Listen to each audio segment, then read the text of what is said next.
space age is upon us in more ways than one. What the fuck is up, man? We're live directing a reckoning. How have you been, man? Fuck yeah, brother. You saw some amazing music tonight, did you not? Some wild music tonight. How do you reckon it's affected your psyche? Do you feel like you're in a better state? Yeah, much better state. The next level of jazz consciousness. Level, like, fuck yeah. That was fucking wild. Yeah, music does that to me too. He just turned bisexual listening to it. Oh, really? Look, that's just speculation. That's speculation. Hey, you know, sometimes that's just where the hoodoo trance takes you, man. Yes. Right? Yes. Sometimes it just goes there.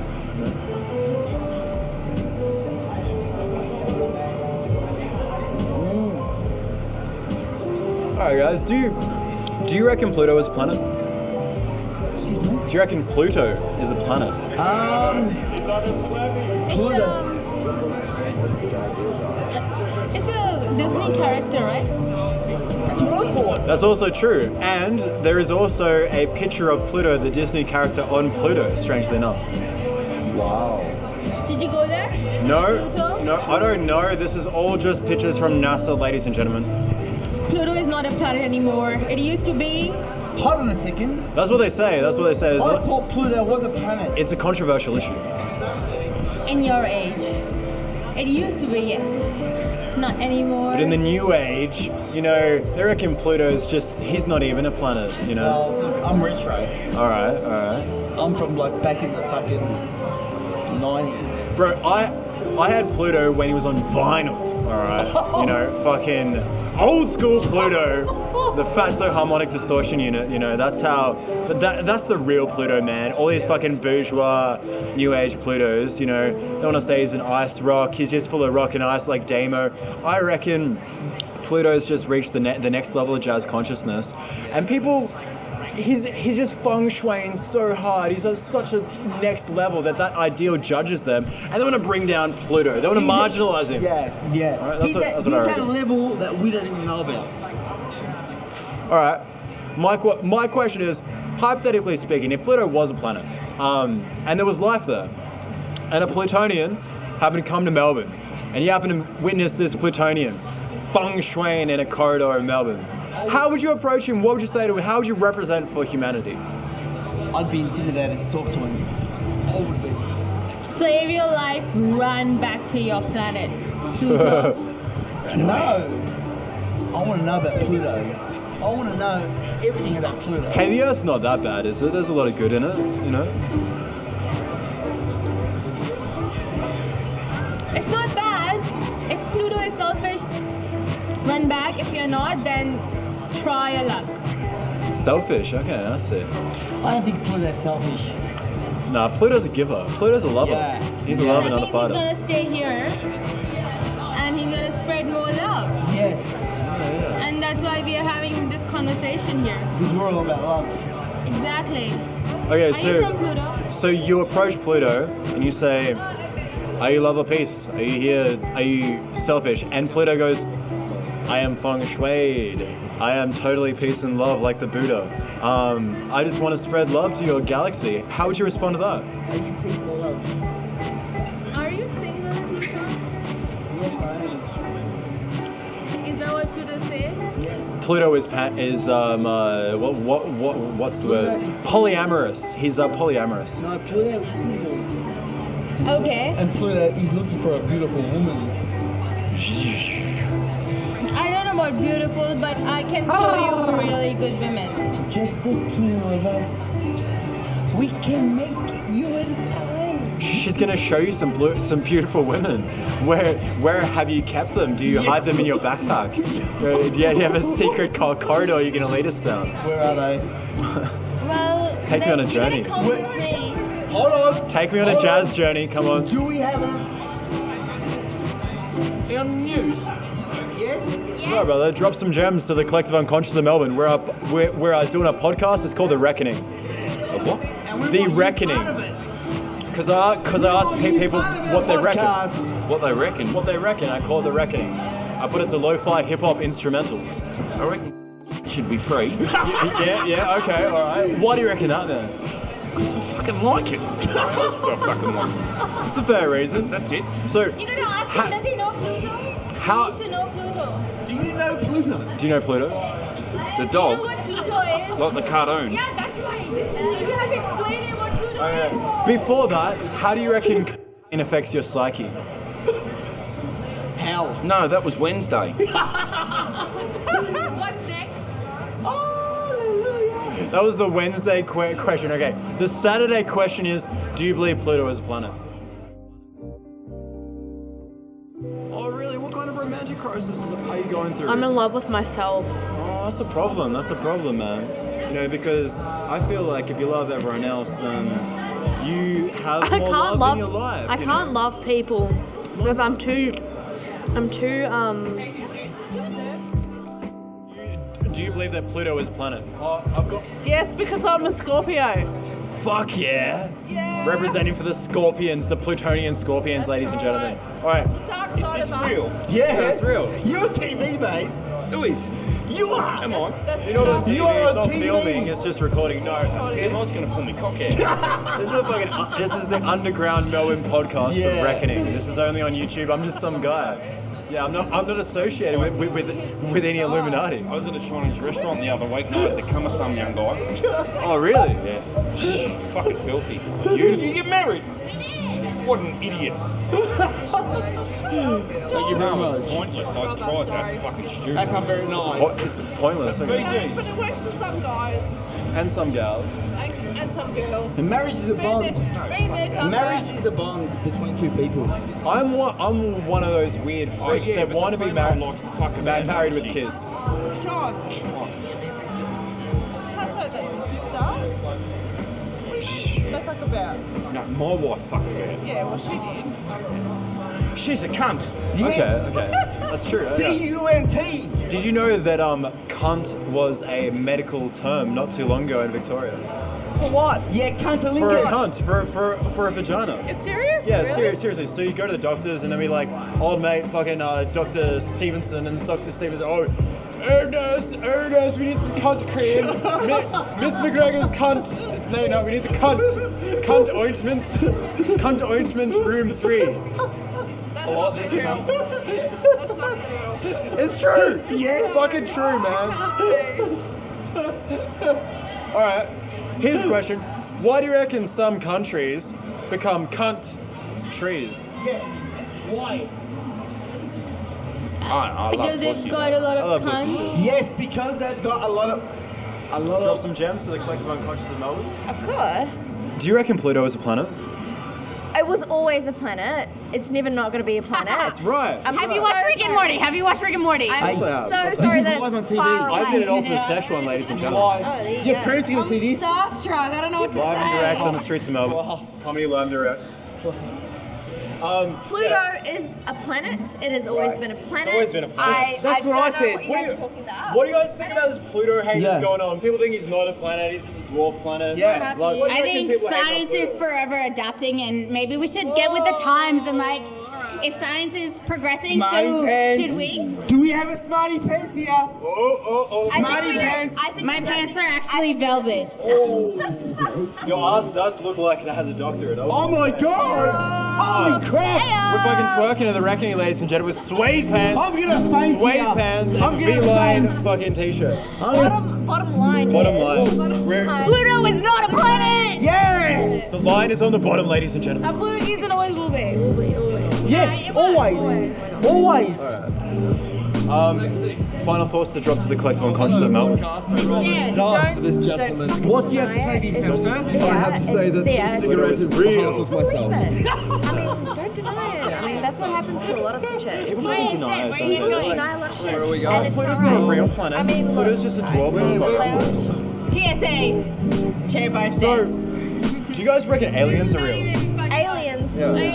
Right next door is There's no way we're alone. There's no way. I agree with that, man. I agree with that. I agree. Yeah. Yeah. What are you guys gonna do?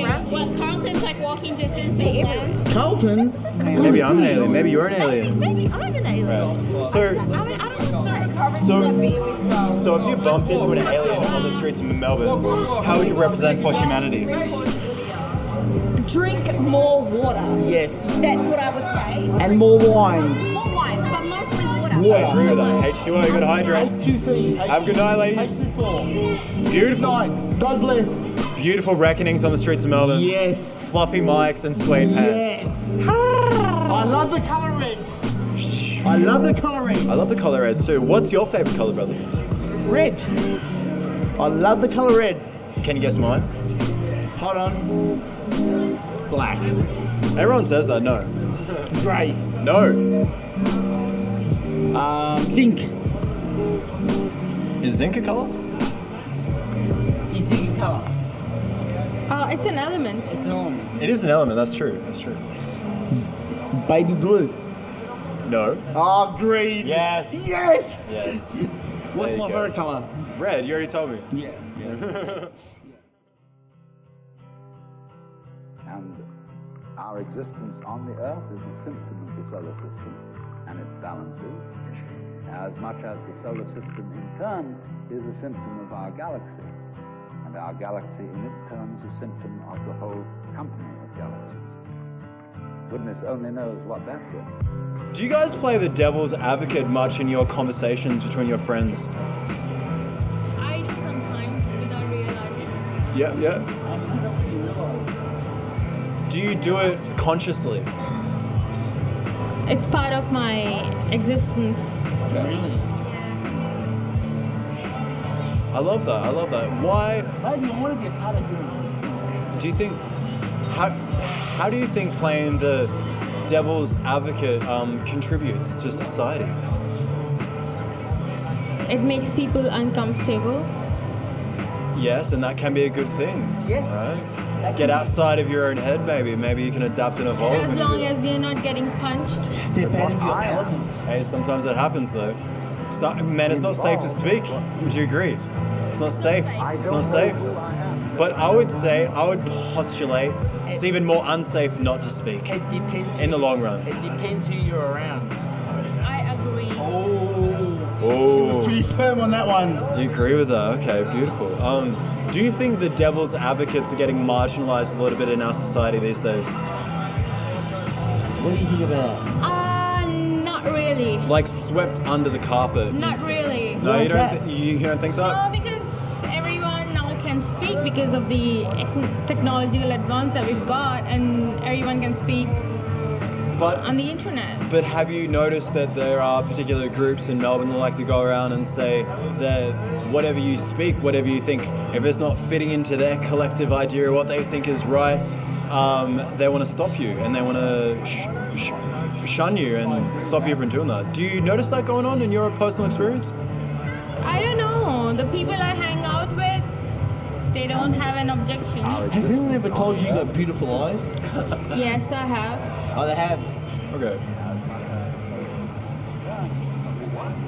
What do you think makes your eyes beautiful? Yeah. Zinc? Makes my life Yeah. beautiful. Now, what makes your eyes beautiful? My eyes beautiful. Yeah. Maybe it's big.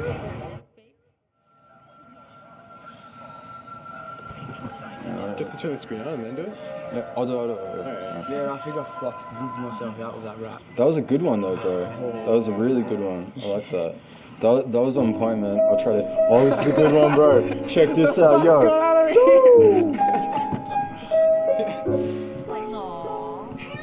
Hey, yo, I fuck this. Motherfuckers got my thumbprint in the government, but I'll trumpet. Running with a thumbprint and a trumpet in my trunk kit. Motherfuckers, you don't understand my drum kit is a feet or 2 feet. Too discreet, motherfuckers so sensitive these days. They want to be a delicate feng shui and ready for the shui. Go with the sway, where did I go away? Gone in another day, that's what I got to say. I find a way out of this maze, out of this psychedelic craze. Finding my remedy, finding the secrets I need, the recipe to grow the seed. Out and I succeed, I achieve the way I perceive. I will resurrect, I'll redirect, I'll traject and project out. But I shout out the bird's snout. Out on the speaker, the mic, and I got the Nike sneaker. I got the golden beaker, the iron mace like a grace. Out of the army base with the vase. I'm in the galaxy. I'm turning internally. Spin like the galaxy, finding my remedy, finding my melody, synchronistically, explicitly. Explicitly infinity, infant by a tree. When I spit free, it's like I fell off the tree like a peach. You see me on the street, and I'm a peach. GMO free, organic when I'm raw. Motherfuckers still panic. They panic at the truth. I wanna start the radical honesty group around the prophecy troops. Motherfuckers, they just see us as the oddity. You is what I'm interested in when I'm wrecking on the street, repping, teching, method, stepping deep in the Red Sea. I love thy enemy, rock my evergreen. Yo, that shit was steep. Listen up. Rock the mic back and forth between the wall. Ha! Every morning, this story is my every call. Oh, listen up. Ha. Listen up. Pump I'm giving flux. Like, listen up. Listen up. Rhythm dunk. Put up my feet. Off the backboard when I rap and thwart. Fucking snowflakes. And snowflakes of love, hear the reckoning. The essence of the peace. Sugary snowflakes, ladies and gentlemen. Maybe we shouldn't sit about to sit down. The sun is disappearing. But I'm a flux and I have no earrings. Man, that was good. That was weird. That was a really nice, beautiful beat. It was a good one, wasn't it? Yeah. It's kicked in, right? Yeah. How quick was that? Beautiful. Yeah, it's full on, bro. I love it. I love this shit. Oh, this is a good one too, bro. This is chill as fuck.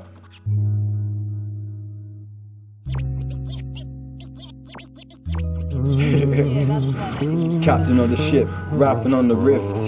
They're wanting me captive in the crib, in the brain cell 12 mentality, meant to be in apathy, but rather rapid free, inaccurately.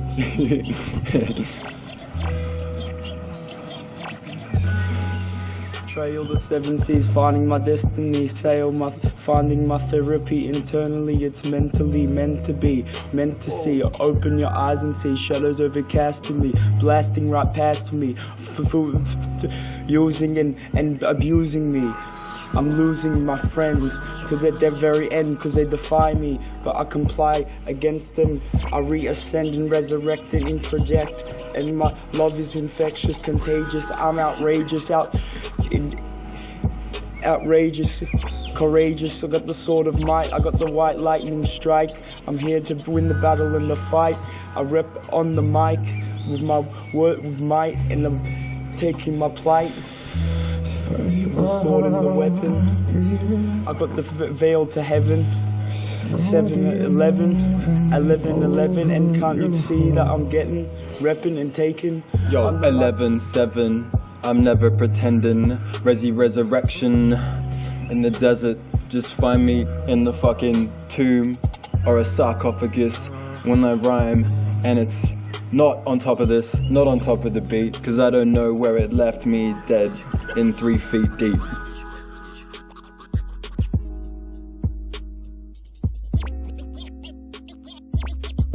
I ain't no drone. The moon with the spoon. I spoon with the. I'm fed and I'm out with the head. And you know what I said? Back to bed, back in the mirror, back to projector, creator, time and taker. Synchronistically, lyricism is meant to be compliantly, reliantly, no more defiancy. Love is eternally spinning the wheel of destiny. That's how it's meant to be, mentally.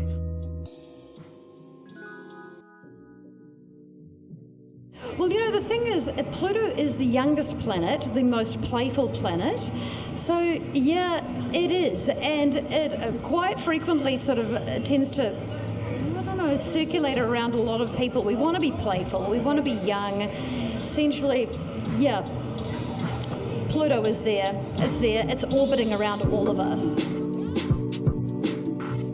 Tank Star.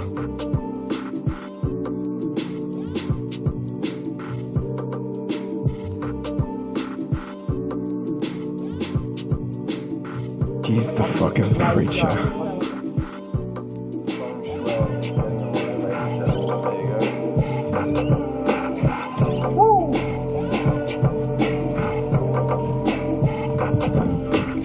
Hey yo, I'm a rhymer with the lighter with the fire, rhymer heavier, never pretend to ya. Yo, we're gonna skip this beat right here till we find a nice one. Do you wanna skip it? Yeah. I wish I could just play one of the ones I have on my phone. You skip with that one. Just skip through them till you find one. I could just find something in my headphone, on my phone, and listen to it on my headphones. So like this button here is the skip. So bottom right. Yeah. But there's a lot there, man. So like you'll find one that you like eventually. Or this is not a bad one, man. Yeah, this one.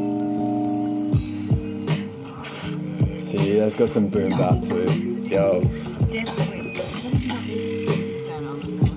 Live directed The Reckoning.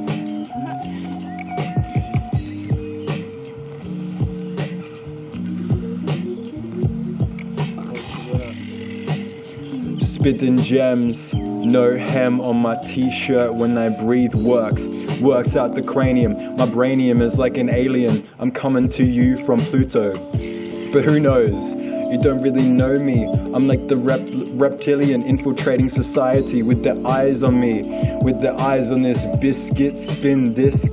Cryptic lyric misfit kickflip when I split shtick from a kickflip lip.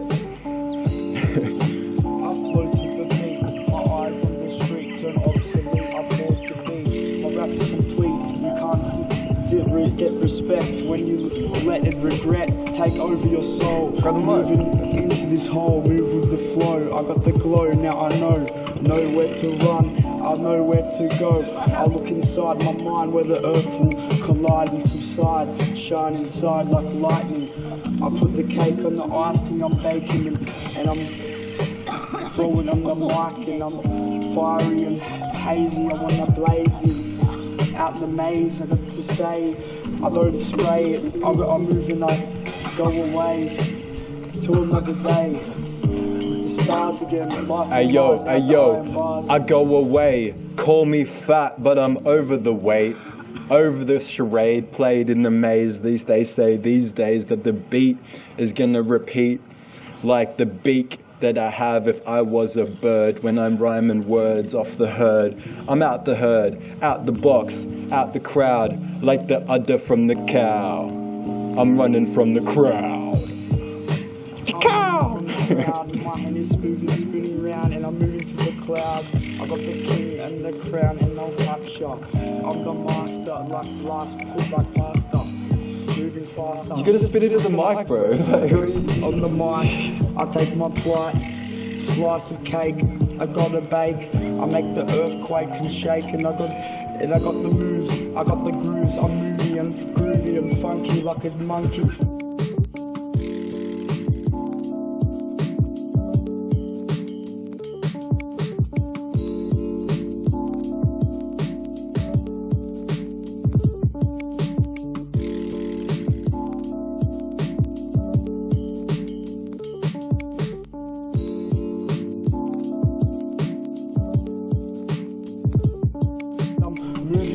Matrix, your brain flips, escape this. You need to capture and move like the raptor. Moving, I'll capture your eyes, doing this in the stars. Shining like I'm out the iron bars. Going back to Mars in fast cars and to my galore.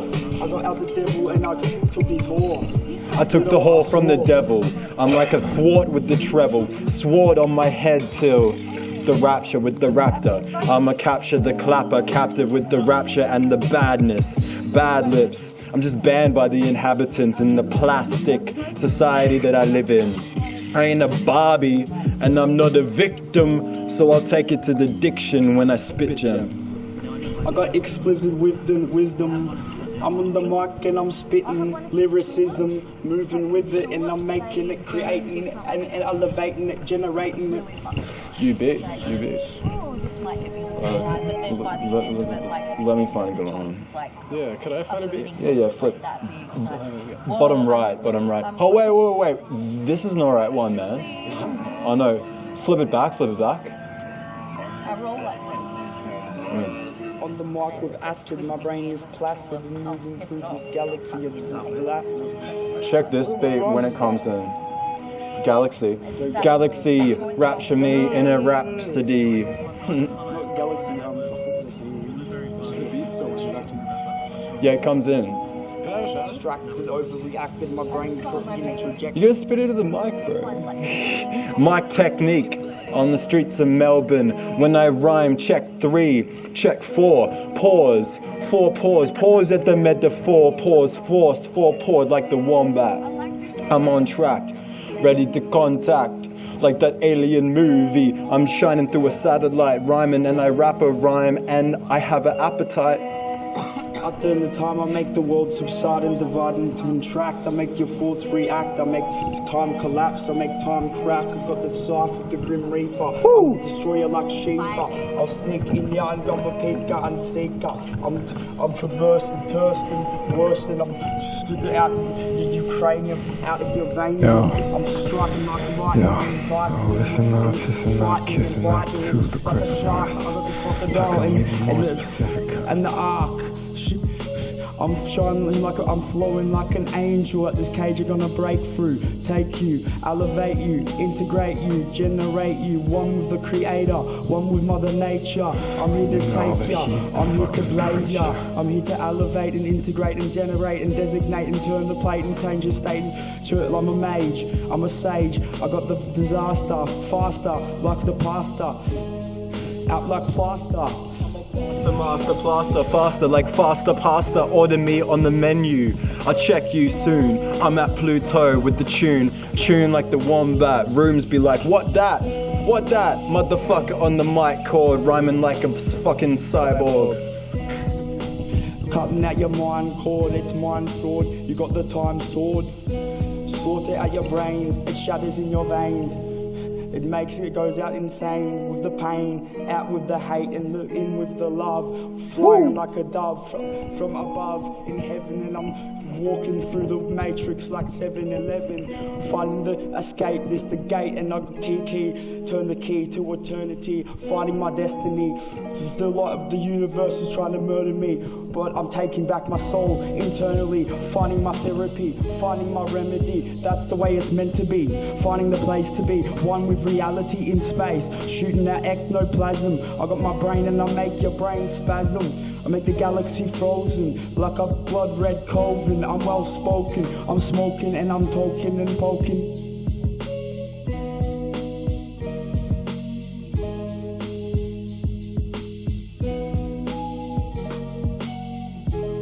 Yo, my man's got the white bike.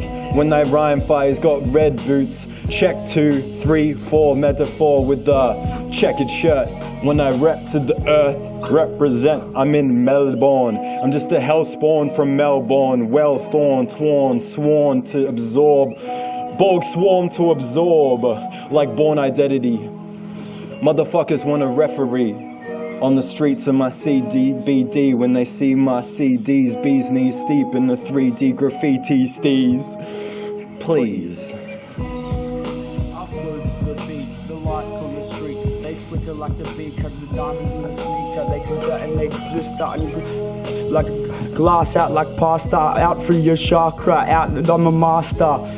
The puppet with the tears, shedding with the pliers, shedding out with the sears and repairs.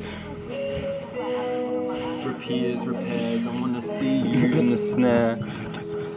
I'm a fucking rabbit rapping like the hare. I dare, came prepared with multiple rechargeable batteries. They wanna see in charge, but I'm no apathy individual, nah, I spread love to you. Feng Shui, I'm just a Feng Shui dude. I get the shit. It's Next fun to beat, beat. next beat. Bottom right to skip forward. Well, I will tell you how I would jujitsu that situation. Basically, William Murderface and I would fucking cozy up together.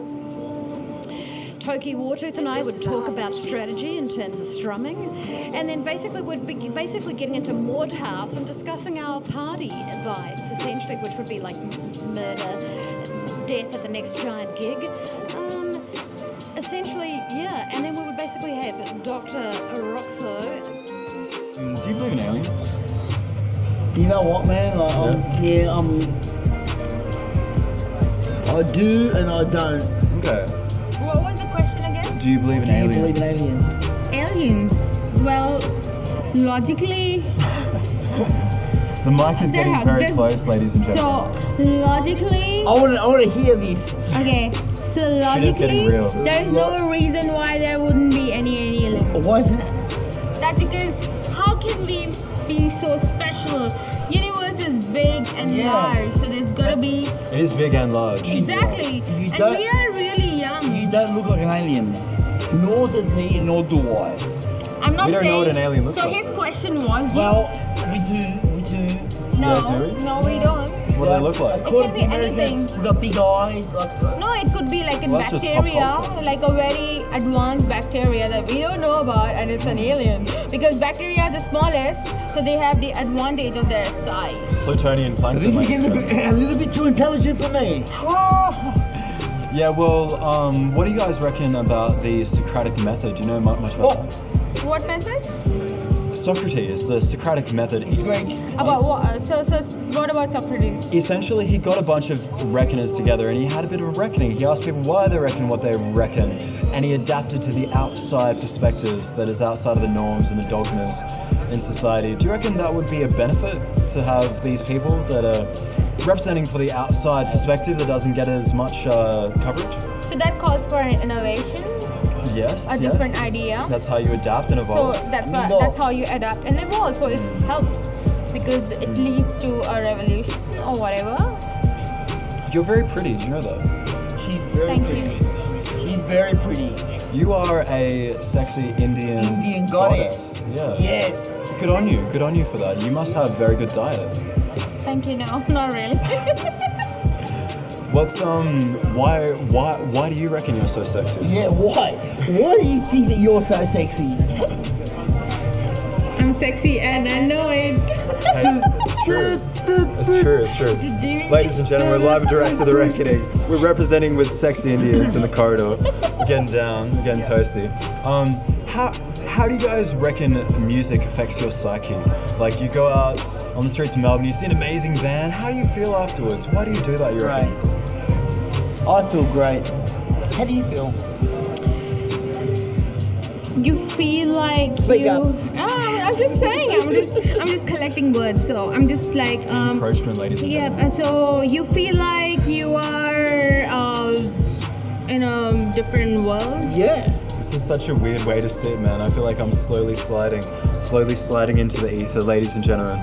So we represent the reckoning. We all can't be 6 foot. What are you, 6 foot what? Hold on. Look, I think maybe dwarf in size, but I think in personality, I'd probably say Jupiter, you know? Yeah, well, yeah, I've got my own business, but let me tell you, that is like so fucking not normal. Oh, really? Tell us about your business, bro. Is it non-normal? Well, Don't give any names or anything. You're a completely anonymous to the record. Well, I have commitment. Would you like to drop some gems to the collective unconscious of Melbourne? Well, we've never met a legend like Kim Baby. Oh yeah, nice, spicy. Do you guys reckon Pluto is a planet? We rate Yes. Pluto highly. Right. What's up with all this Pluto hate that's going on in the city of Melbourne? Why is there Pluto Lope. hate? This is Lope from Argentina. Hello. Oh, what a sexy accent. Ladies and gentlemen, Argentinian beautiful women in flower dresses. That's how we roll. Are you related to Arizona? Close. No. Okay. Are you achieving your goals in life, ladies and gentlemen? Yes. Well, we are now. That we've Are you met guys happy? tonight, extraordinary. Not tonight. Are you happy? I am, yes. Yes. I can say, yes. I'm very happy right now. I have chickens. Ooh, nice, nice. My dad has chickens too. How many chickens? 3. What are you gonna do with the chickens? Eggs. By the way, is she responsible for the chickens? No. That's the question. That's the question. My neighbours. You want the chickens or the neighbours? Oh. The neighbours. So they're not really your chickens. They're kind of community chickens. They are tasty. Chickens are tasty. Communist chickens, ladies and gentlemen. That's how we represent the record. You like to take care of chickens when it's in community. You don't want to get your own chickens. No, they're my chickens. I inherited the chickens with the house, and the community owns them. The chickens, not the house. You own the house? Yeah, I own the house, but the community owns the chickens. Do you name the chickens? They're called the girls. Oh, really? So they all have just one name, the girls? Their name girls. is I love Eunice. Eunice. That's a very very sophisticated To name. your question, chicken name. Yeah. instead of going into great detail about the chickens, yes, I'm happy. Yes. Okay, so Pluto is a planet. Hypothetically, I love happy people. Yes, I love happy people. Guys and girls. That's as expensive as I'm gonna get. Hypothetically speaking, if there was intelligent alien chickens on Pluto, I would eat them. And they happen to come to Melbourne, and you happen to see this intelligent chicken that could speak English in the corridor of Melbourne, but hypothetically speaking, if it did, you saw the chicken feng shui in a corridor. Feng shui. How would you represent for humanity? What would Chicken wings. Chicken wings for me. Thank you very much. No. These are laying chickens. Ice brown. Ice brown lay down. Well, you know what? I can't even talk anymore.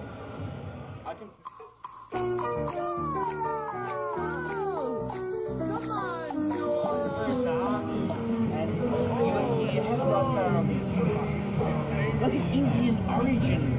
Am I correct? You look a little bit Indian. Are you Indian? Hey, no way. Are you really? Hey, my mum went to India for a year and she came back like Indian. Like she was Hare Krishna. Yeah. She only dressed in saris. She only cooked Indian food, and it suited her. You know, she totally adapted that culture. So some people in Melbourne would say that is cultural appropriation and racist and wrong. What do you reckon about that? Do you think that's wrong and racist? And adapting. Okay. Well, we're asking you personally, yes. There's nothing wrong or right. It's about how you see things. But let's talk about your eyes now. What about my eyes? This man really loves the eyes of this lady.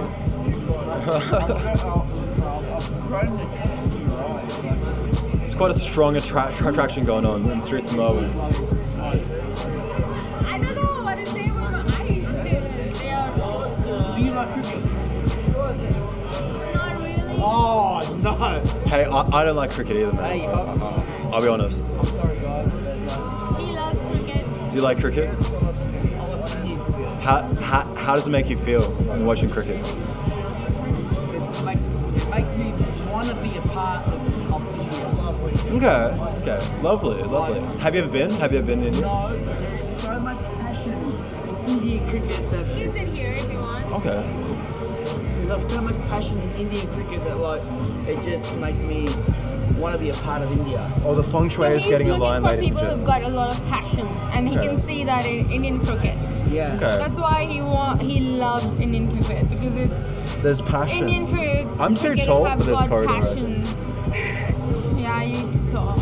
I'm too tall in general, I think, in life, man. But I think that being tall these days, people are quick to think that maybe he's a bit tall, he's a bit intimidating, I'm gonna be a bit standoffish towards him. I noticed that a little bit. Only with gay guys. Are you gay? No, I'm not gay, I'm straight. I love vagina. What? Hey, well, I do have a mustache and a beret. Gay guy, and he came out like a week back. Oh, really? He looked really straight. Okay. Look, this man doesn't represent... I'm sorry, he doesn't. No, nothing wrong. Even if you were gay. I represent all day. We were playing in the sand, and you found a little band. You told me you fell in love with it, hadn't gone as I planned. Anyway, what do I do to achieve that zen? How do you achieve your zen, brother? I dig. Dig people, dig life. You dig dick? People that dig life. I don't necessarily dig dick. Life is a garden, you gotta dig it, right? As fucking Joe Jones said. At the moment. My life is an existential crisis. It's an existential crisis. Yeah. What kind of crises are you going through? Romantic. Oh, really? What kind of romantic crisis are you going through? I'm in love with myself. Oh, that's a problem. That's a problem, man. You know, because I feel like if you love everyone else, then you have more love in your life. I can't love people because I'm too I don't know, I can't say it. To what? You can't love people? Yeah. She's lying. She loves me. But you look lovely, so how can you not love? I love Dion. No. Vicky is full of love. She likes to tell people she's not full of love, but... I'm too shy to love people. The end. Full of love. No, I can dig that. I can dig that, man. Some people are shy. Hey, I'm not shy. I like your bra, man. You got a very groovy bra there. Look at that. This is how we represent on the streets of Melbourne. The boobs are coming out. The boobs are far more on display tonight. I don't care what anyone I've noticed. As they should be. Do you think the 80s is coming back? Because I'm noticing a lot less bras on the streets of Melbourne these days. Every 70s punk is coming back. Along with everything else. Everything's coming back, man. Everything is existing right now. It's all happening at the same point, right? What's your name? Basil. Basil? That's my name too! Oh shit. Holy shit. Vasiliki. What? Which means basil. Oh really? Yeah. It's fucking amazing. I know. Oh my god. Fuck that. How do I actually find this lo-fi hip-hop? So it's You're really cool. You have my name. You're fucking cool, man. So if I go onto the big old Facebook and search your name, will I find an artist page?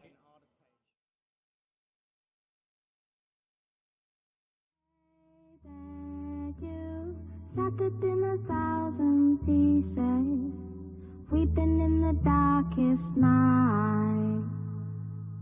Hey there, you trying to stand up on your own 2 feet and stumbling through the sky. Sorry, continue. What made you interested in lo-fi hip-hop? Like, what attracted you to the genre? Well, I rap personally, and I find that lo-fi hip-hop goes to the dialogue very well. Yeah. For some reason. Yeah, cool. You know? So you can find a dialogue that matches the beat. The beat, yeah. Identically, and it's really spooky because he's like, holy shit, this is like a fully formed song already. Yeah. Right. No, and that's really cool. Neither party knew that those things were gonna come together and feng shui and make this new magic. But no, that's it. That's where Basil comes in, ladies and gentlemen. Basil. I rap as well. I rap as well. I rap about stuff that goes on in the podcast.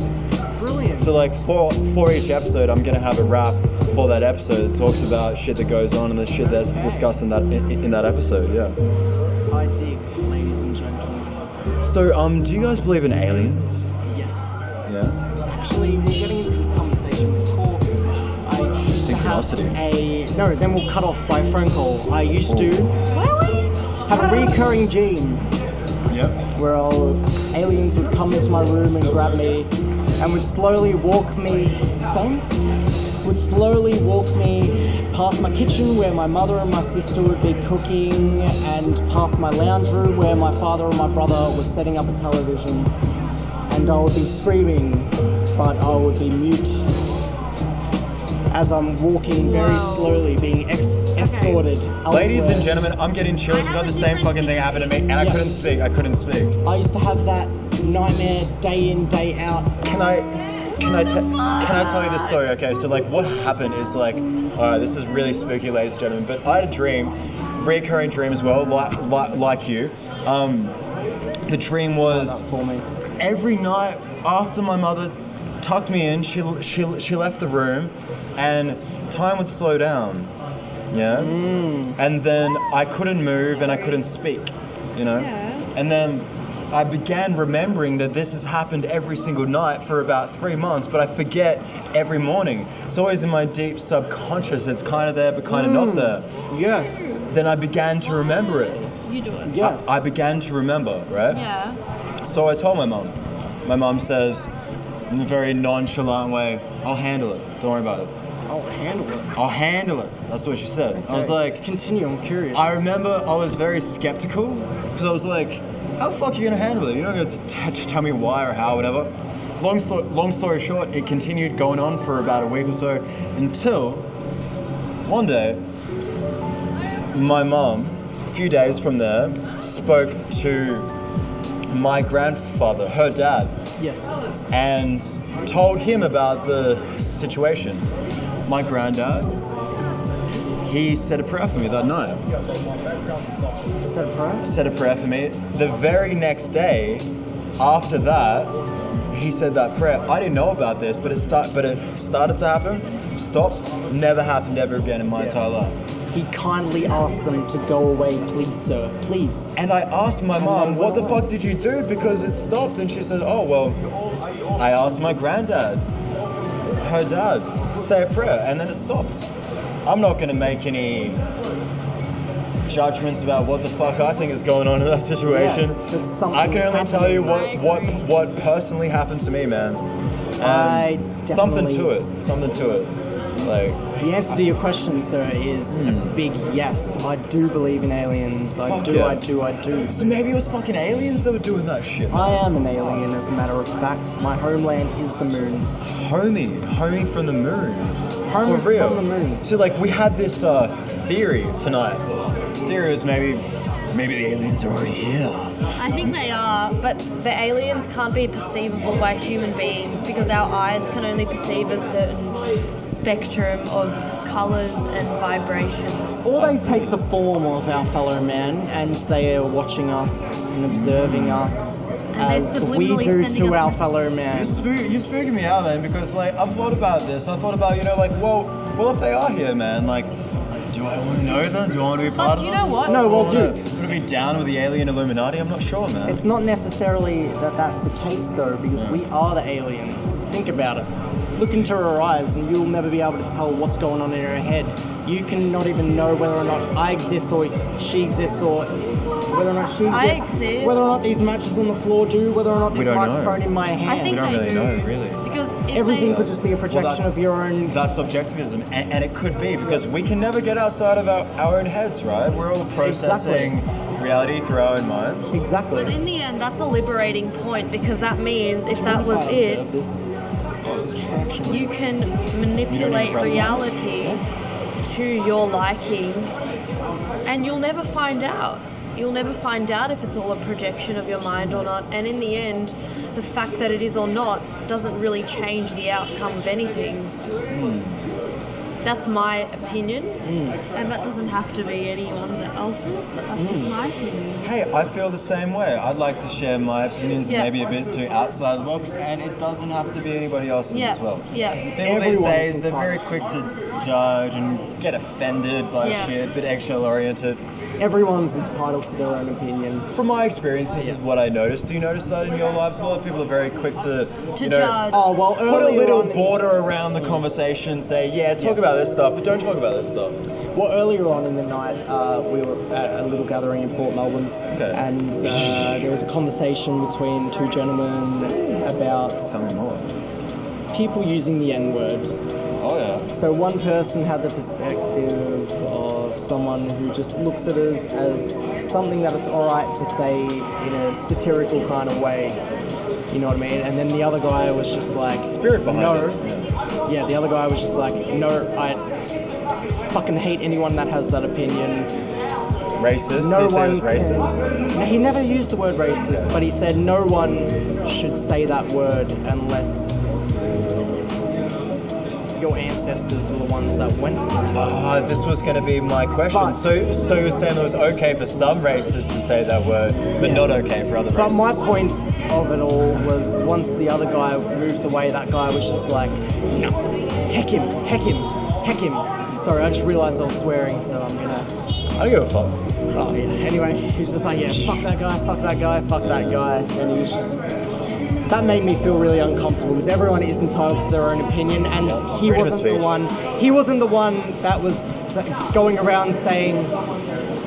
He wasn't the one instigating it. You know what I mean? The other guy that was saying that it's okay to say it in a joking way every now and then. Did anyone say like, hey man, don't you think you're being a bit racist by saying that some races can say some things and some races can't? No, because I didn't really want to engage in the conversation. True. I like to point out hypocrisy when I see it. Yeah, I like to be a bit of a jack. Oh, bro, my skateboard. Oh, hold on for a second. You don't have to reckon if you don't want to, but you know, the reckoning is coming.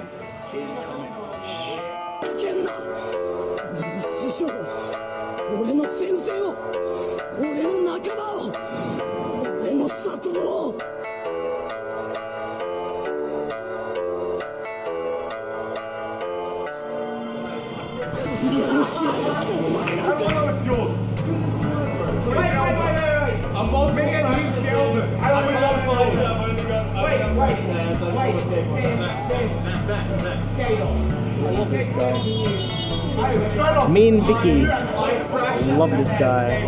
Yep. Standing around on the streets of Melbourne, conducting a very live podcast. It's kind of like stream of Skateboard is consciousness. protected, ladies and gentlemen. We have recovered the skateboard. The that's skateboard what of we life has need. been fucking returned back to home base, ladies and gentlemen. I am a cripple. Like I'm saying, you should let it go. I'm a cripple. I can't defend myself against 4 burly gentlemen. It was truly a pleasure. Yeah, no, you have to go. Sorry, man. The vibe has changed. I'm sorry to scare you guys off. No. That's what tonight is about. Vibe. You're going to have so many vibes on this little machine by the end of the night. I like it. Thank you. You're amazing as well. It's a fucking pleasure. Search up this stuff. When is this all going to be released? In 2 weeks, you say? Yes. And YouTube The Rapture. No.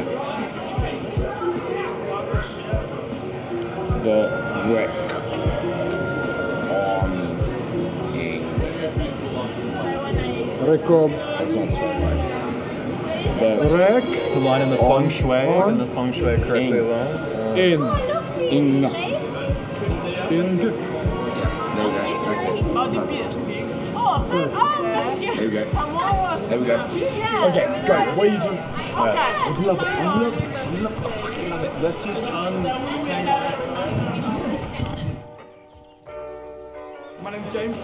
I'll be your bitch. I'm so gonna be your bitch. What the fuck is up, Melbourne? We're live and direct to the reckoning. How are you going? How you been? How do you feel?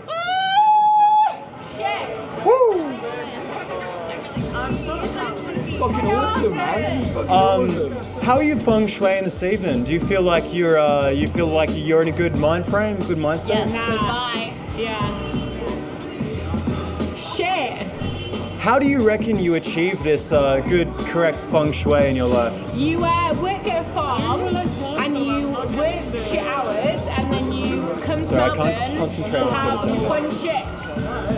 Fun shit. Okay, I see. Would you like to stroke the furry mic? Would I like to what? Would you like to stroke the furry mic? It's quite soft. Yeah. Oh, that is so soft.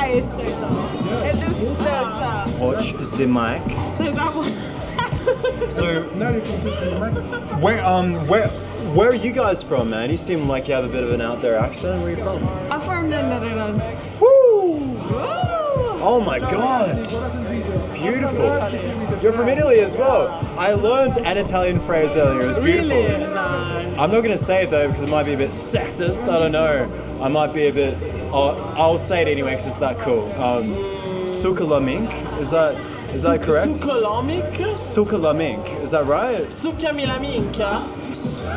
Sukalamink. Is that right? Is that correct? Is that right? In Italy. Viva la figa. Viva la FIFA, ladies and gentlemen, representing. Viva la figa. A figa? What's a figa? Pussy. Oh, viva la pussy. Yeah, no, I like this. We're going to represent the pussies. We should pay the pussies some respect because we all came from one. You know, they birthed the world, didn't they? You know, respect, hashtag pussy of love. Do you guys reckon Pluto is a planet? It's actually a planet. Yeah, you reckon it is? Yeah, I do. There's a lot of people that want to diss Pluto these days. They want to say, oh, he's not a planet. Oh, he's just a dwarf planet. He's not a real planet. Why do you reckon they want to diss Pluto, man? Why do you reckon that's going on? Because they're too young. Oh, they're young. They're too young. Yeah, they are too young. Motherfuckers. So they don't understand. If they just had the wisdom of old age, they'd realize that Pluto is the most feng shui planet in the galaxy. Yeah. Hey, is this a fucking planet? 9 planets in the solar system. Exactly. Tell this one. How many planets? 9. Liar. Okay. So, say, hypothetically speaking, if Pluto was a planet, and there were aliens there, and that alien came to Melbourne, and you happen to meet this alien on the street, how would you represent for humanity? What would you say to him? Or her? Or it. Or her? Fuck, I don't want to judge. Maybe they don't have sexes in Pluto, I don't know, man. I don't want to reply. That's fair. You don't have to reckon if you don't want to, but you know, the reckoning is coming. It is coming. Here now. Miss Avalon is essentially based on Arthurian legend. Oh, is that a moth or a fly? Okay, be gone. Or a bat. Fly is too strong. Maybe bat. I think there's some strong energy happening right now.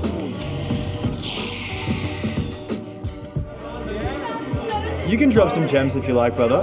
Okay. Alright. Are you achieving your goals in life? I am. Do you know why I am? Yeah, why are you, man? I am actually here. I had a 5.5-year relationship, right? And I had a fucking 5.5 years, right? 5.5 years. What is your problem? What's my problem? It's a long time. My problem. She's a bitch, she cheated on me, and I'm living out here, and now she's pregnant. I found that out like a week ago. What's exactly? What? New story, bulletin, Chiara, she's pregnant! You're pregnant! His girlfriend, his ex-girlfriend. My ex is pregnant. Oh my god. I'm not Of pregnant. the guy. I'm not pregnant. I don't want to judge. Hey, you may be pregnant.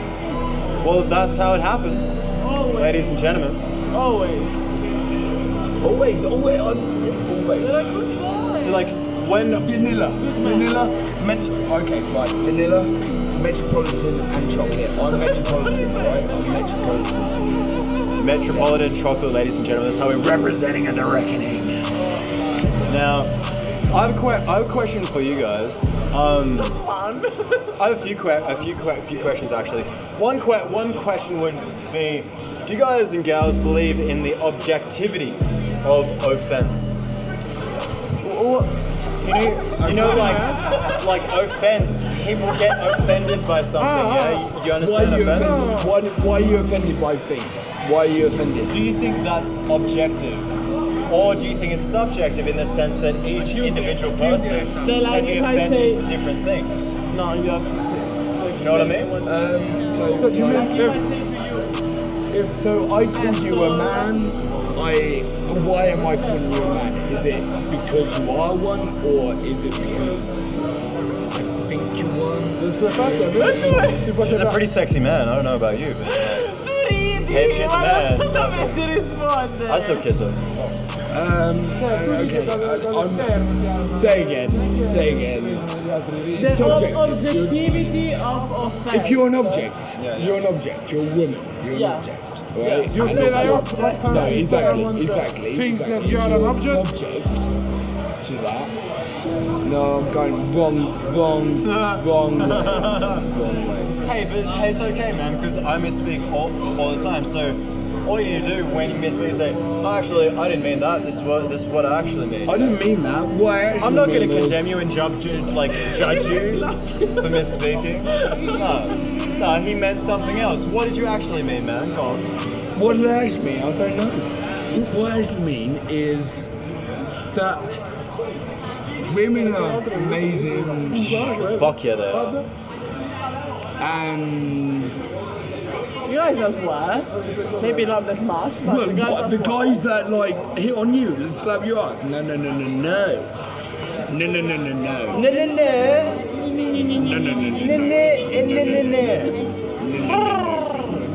Okay. We're representing the nose here, the ladies. Stroke through, Michael Love. Because these days in Melbourne, the reason why I ask it is because it seems to be in Melbourne we have like built into our law this objectivity of offence. Like you go on a train, for instance, yeah, has a little sign says no offensive language. You know, offensive to who? Oh, what is offensive language to you? Cunt? Did you know cunt was a medical term not too long ago? Sure, Exactly. Cunt means female. It depends who says to me that. Because if it's a person that I know, maybe it can be a joke. Exactly. It's okay. Subjective. But like the guy at first that he told me, you smell like shit. I was like, what the fuck? You don't even know me. But, so now, so we've known each other for what? 4 days. 4 days. So if I say to you, you smell like shit, how would you? I'm gonna bite you. Would you? Rude. No, you would though. Oh, you would. No, I wasn't. You smell. I'm not smelling. But how would you?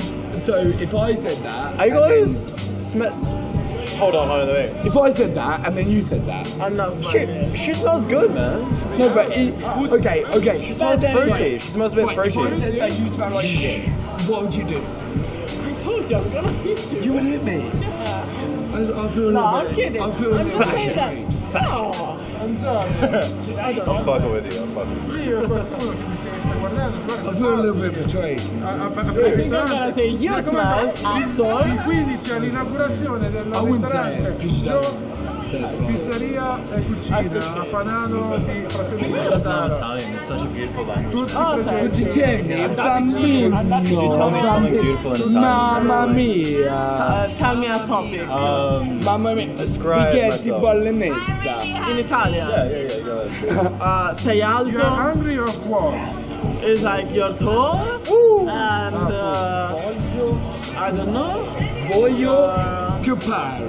Say you VJ. VJ is like the person who works on a radio. Voglio a VJ. A VJ. I don't think it's Italian. VJ. DJ. No? Voglio VJ is the one of the music. VJ is the one who speaks on the radio. VJ is video. DJ is audio. DJ Day. Yeah. Disco. Maybe not in Italy, but in Australia. So VJ is DJ. Yeah. VJ in Italy is the one who speaks on the radio. VJ, DJ. Now what does that mean? That's what I want to know. These three different people. This jockey is the one with Three different people. VJ is this jockey. But the VJ And what's a VJ? Who's that person? I don't know. You remember that spot of the girls with period? They used to do the... VJ. It was VJ. No, she was saying that she was a VJ. Tell me about these girls with their periods. Yeah, it was a tampons spot. Yeah, I know. It's not kind to say that. Is this like some kind of art exhibit? Some kind of Italian art exhibit with tampons? I don't know. Yes. Hey, people do that, man. There is period poetry. I don't know if you know about this, but like period poetry. Women like to get together in a group and do some spoken word poetry about their periods. I'm not sure it works. You know about this? It's heartfelt period poetry. Menstruation of art menstruation. They like to paint with it. That's true. It's true. They like to paint with it. Yeah. I don't know. It's a bit weird. You have to make a... So do you guys believe in aliens? Sorry? Do you believe in aliens? Yes. Yes, right? Yeah, right. Do you all believe in aliens? Yeah. Yes, I do. Not aliens, but I believe that we are not alone. Because it's for sure we are not alone. I don't believe it. You don't believe in aliens? Yeah, I think that it's I think maybe normal people. Some are living on other planet. All it is. Sorry, say again. I think it's normal people like us, but they live on other planets. I'm not too normal myself. Yeah, you think it's not normal? I don't think I'm very normal. Okay, maybe yeah, I'm very normal. But maybe I'm normal, I think. So, but what is normal? Normal? Yeah, I think there's not for sure that someone is normal. Oh, ladies and gentlemen, we have a new reckoner of the reckoning. New reckoning, but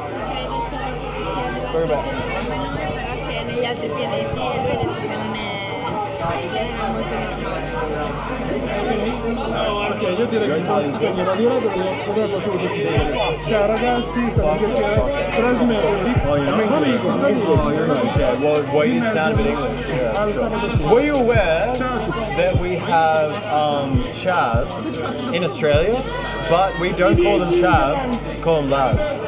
Lads. Yeah, and I realized lad means like mate. Lads. Yeah, lads is like. But we have adopted the chav thing. We have chavs that like to hang out around for the street train station, but we call them lads. But they're essentially chavs.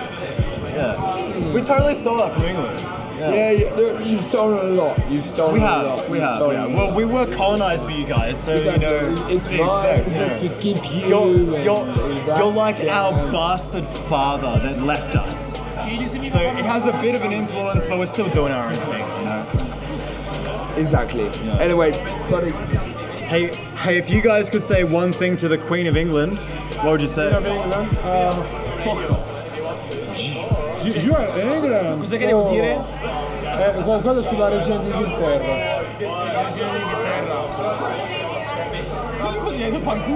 I think she's the most important and most strong people in the world. Person in the world, sorry. I speak Italian and viva la figa. Viva la figa! Represent. Thank you guys. Check us out on YouTube, The Reckoning. Alright, have a good night.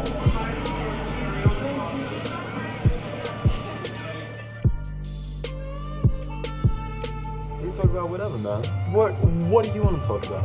What would you like to spread to the collective unconscious of Melbourne?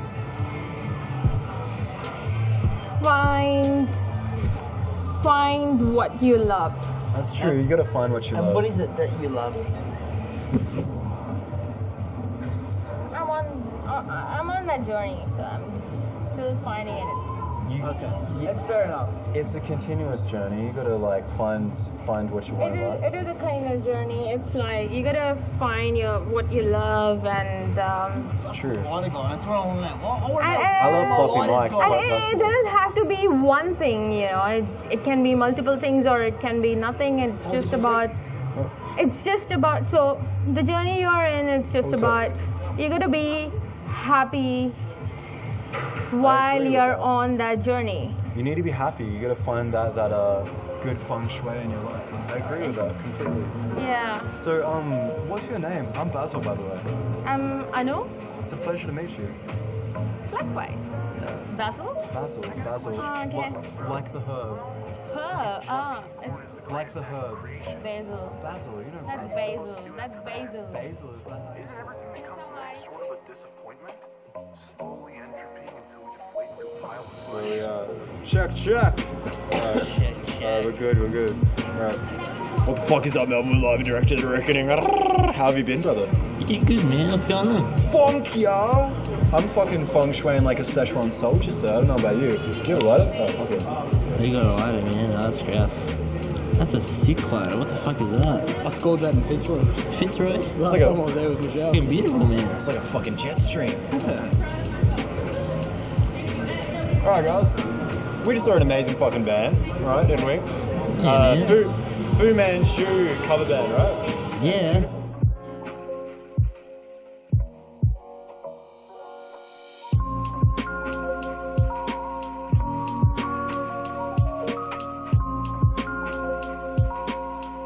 Fucking copyright on the streets of Melbourne. That's the fucking problem, man. Too much fucking laws. Too much bureaucracy, man.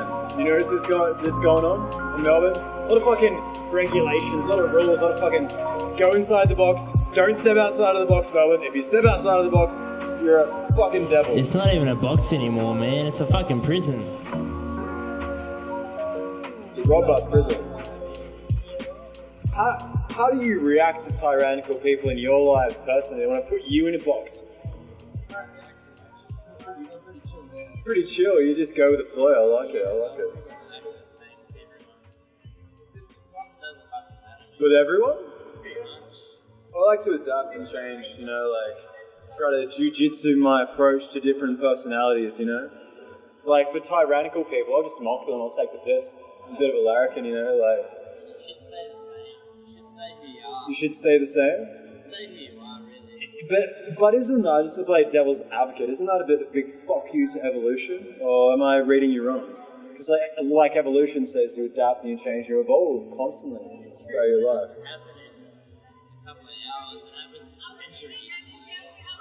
Epigenetics would disagree. Do you know about epigenetics? Okay, so the old thinking is like, your genetics are your genetics. And you're stuck with them no matter what you did, you're fucked. You got bad genetics or good genetics, whatever it is. New thinking is epigenetics shows that your genetics change all the time based on the decisions that you make in your life and your diet, you know, experiences that you have, you know. I think your hormones change. That as well. Maybe not so much your genetics, but your hormones. Well, your genetics are kind of like the binary code that create you in the first place. So your genetics is like the binary code for your hormones, you know. So when your hormones change, it's really just like the next stage of your genetics changing. Like your genetics change and then the hormones change afterwards. Yeah, I guess so. It's just what I know from my research, what I believe from my research, though. I don't really research that much, to be honest. Well, brother, you know, there's me too. There's different levels of smarts in the world, you know. Some people are a bit of a smart ass, you know. I get called smart ass a lot. Yeah, I'm a smart ass too, man. My ass can do algebra, bro. What's the most amazing thing that you've ever done with your ass? Oh, he's walking away. The funny is too much for him. He's had a moment. Please continue. Microphone. This microphone would be fucked if it was just me and my ass. Damn. Well, I guess I'm glad that we do have some societal fucking norms that it's a bit frowned upon to do that. I'm special. I mean, it's green, brother, for a reason, you know. I mean, it is green. This microphone's fucking green. It's green. Let's go. It's incredible. Let's do it. Let's do it, guys. Green. It's like teal. Yeah. So, do you guys believe Pluto is a planet? I think Pluto can be whatever the fuck it wants. I think there's a car coming back. I think Pluto, what does Pluto identify as? Now that's the real question. Pluto, it can identify as whatever it feels. True. If it feels like it's a male, what do you reckon Pluto feels like right Mr. now? Pluto. What do you reckon Pluto's going through? If you were to, it can be Miss Pluto. That chick didn't have a bra. Did she have a bra? I'm sure she had a bra on. No. That is so gorgeous. There was fucking nipples hanging out. The braless 80s are coming back, gentlemen. It's coming back. I'm noticing it more, and I've got to say I approve. I approve, Melvin. Yeah, I agree with free the nipple. I think free the nipples are really great. The nipple has been oppressed in our society. You should really have your tits out. Like, I think have your tits out. I agree with it 100%. Yeah, please get your tits out. And if there was some kind of law that says, oh no, women have to wear bras, make it equal, you know. For men that have man tits, they should be able to wear bras as well. They should be like from young men, please don't wear bras. If you're going to do that, you know, with the bureaucracy of Melbourne. Fuck, could you imagine, you know, man, if the bureaucracy went to that level, all bras or no bras or fucking, I think you can't even dance in the street, it'd be like a footloose situation. What do you reckon? Stop making bras. Yeah. Honestly, flat chicks don't need them, and you hear that, China? Busty Stop chicks need bras. to get them out, man. So, the Chinese don't really need bras, to be honest. Maybe it's true. They don't. No, well, I think it's a waste of money. Well, I don't know, man. Sometimes. Just got a bit distracted there for a moment. Do you guys believe in aliens? I believe in aliens, but I don't believe that they are aliens. You believe in aliens, but you don't believe they are aliens? Pretty much. Can you care to elaborate? Aliens are something that's different. I'm an alien to some people. You're an alien to some people. It's all a perspective, though. Yeah. It's your perspective. That's it. Say like there was life on another planet, intelligent life, that could communicate with you, speaks English for some reason.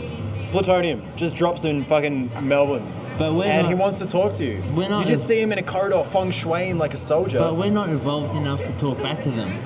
But hypothetically speaking, if you were, how would you represent for humanity? What would you say to him? I think or her? humanity would be. They'd look pretty fucked if I had to represent them. But what would you say? What would I say? I'd say, "G'day, mate. Welcome to fucking Earth." What the fuck are you doing, man? A bit of welcoming. What the fuck's taking so long? For fuck's sakes. Yeah, what took you so long to come here? Like, fuck, we want to meet you. We want to fucking... Well, how long have we been here on this earth? We want to know what they know. Where have you been? What have you been up to? For sure, they've been around... I'd ask that too, bro. That's a good question. They've been around a lot longer than us. They know a lot more than we do. Maybe. I'm sure they do.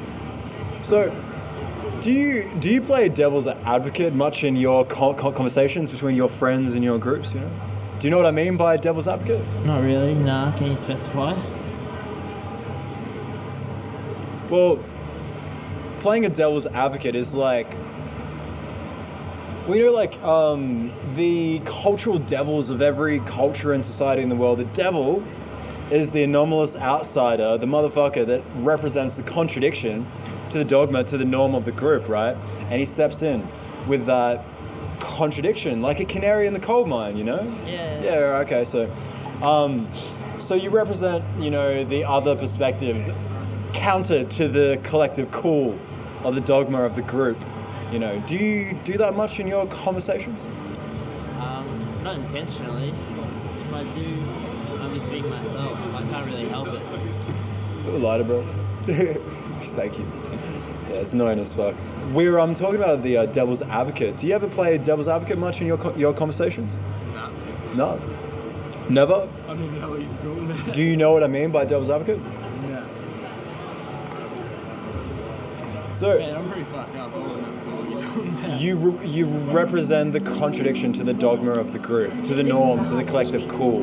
You ever play that outsider, the canary in the coal mine, maybe, perhaps, that's pointing out the contradiction in the general cool of the group?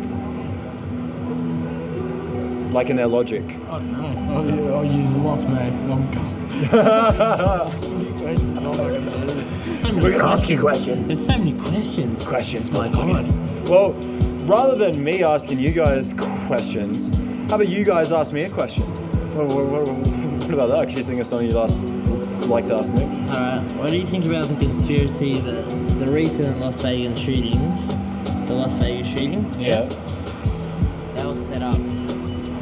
I don't know much about that, but what I will say on that though is that there was a lady, a very high up lady in society in some way or another. I'm totally going to butcher this quote, but she essentially said something along the lines of, well, it was a country gig, so they were most likely Republicans, so I don't give a fuck that they're dead. And she meant that, like, seriously. Like, so my question would be to you, do you think we're a lot more divided these days, quick to see the other and say, oh, fuck them because they're very right-wing or very left-wing, or they're very the amalgam of the devil of our particular group? Do you notice that going on? It's very divided. Yeah. There's no such thing as one humanity anymore. We have a lot of fucking division in society, yeah. The thing is, you get divided in two groups. Those two groups, each group, they're divided. There's a lot of divisions as well. It's not just two, man. It's just like all the groups divide, right? It seems like it's an individual thing. If the individual wants to be more tyrannical and divide people and put people into categories and such, you know, and it seems like some people do that, some people don't. Do you notice that much these days? People like to come up to you, put you in a box, see you very surface level, judge you. I've heard people call me fucking girls before. Yeah, because of your hair, right? Yeah. Ladies and gentlemen, this man has luscious long hair. It's flowing like the fucking ocean. It's just a wig, don't worry. Like a really fucking expensive wig. Beautiful. I love it, man. This one girl a few weeks ago, first thing she said, are you a boy or a girl? I said, alright, I'm a boy. She said, are you gay? I said, well, no. Yeah. No, I'm not. I like girls. I love girls. You got a microphone? Yeah, we're doing a podcast. Two microphones. We're doing a podcast. It's called The Reckoning. I go around the streets of Melbourne and ask people what they reckon about shit. Yeah, sick, bro. Feel free to be included if you want, bro. Yeah, include me. I reckon you can borrow our lineup. Oh, thank you for responding. I thought you were just going to completely give me a cold shoulder though. Thank you. Just using it. What are you reckoning about right now? What's the buzz? Well, what I've been asking people tonight is, yeah, sure. Get on the wall, man. Get on the wall, ladies and gentlemen, like Pink Floyd. All right. Yeah, right. That's true. Maybe. I don't know. Maybe in a parallel universe they're on the wall. This doesn't feel legal, actually. All right, it's totally illegal, man. Illegal on the reckoning. Sorry, Put your hands on the wall, man. I need to stand flush. You gotta back up. Yeah. This one's. It's like. Am I close enough to the wall now? I think we're close enough. Stupid little fucking barrier. So, do you guys reckon Pluto is a planet? Yeah. Yeah? Fuck yeah, right? Represent for Pluto. There's a planet beyond Pluto. What's that planet, man? It's not named yet. Is that Nibiru? Is that Planet X? Yeah, Planet X. There you go. It's Planet X. So you know what you're on about. A lot of conspiracy theorists reckon it's going to destroy the world, man. I've met a few people that were utterly convinced. They said, look, I'm going to move to this mountain because when the earth floods, the floodlight is just going to go to this area and I'm going to be safe. Now, why do you reckon people believe these things? Do you believe it? Do you think that there's a planet that's coming, right? What do you reckon about it? The world's been going to end like 3 or 4 times in just my lifetime, and that's what they say. It hasn't happened. So, I mean, I'm sure there's planets out there. I'm sure of that. Right. I don't know. What do you classify Pluto as? I reckon Pluto's a planet because Pluto's always been a planet in my heart, you know, and like whatever fucking NASA says or whatever the collective fucking scientific community says, yeah, dwarf planet, whatever, fuck off with that shit. You know what? I have a theory about Pluto. I reckon Pluto is a planet, but he doesn't give a fuck about the galaxy or the cosmos. They're all a bit too mainstream, and he's gonna feng shui on his own fucking galactic fucking level, you know? He doesn't need them. He's playing his bass guitar, he's got a fatso harmonic distortion unit. Do you think Pluto relates to our current star signs? Maybe. Well, that's a question. That's a very good question, actually. I mean, if we were to disregard Pluto as a planet, how does that relate to astrology? Well, it would change the dynamic of the horoscope. Are we right? fucked? Maybe. Well, I feel like we're fucked after that. Man, if you base your life on your horoscopes, yeah, you're gonna have a fucking existential crisis. Yeah, man. But when you consider Planet X into the horoscopes, so maybe it evens it out. Maybe Pluto is Planet X. Do you realize how many Planet X's there are? Well, I don't know. How many Planet X's are there? I can't say. We don't know this yet. We don't know this yet. Is there a Planet Triple X? It's inconclusive. All we know is that we're in a period of imbalance.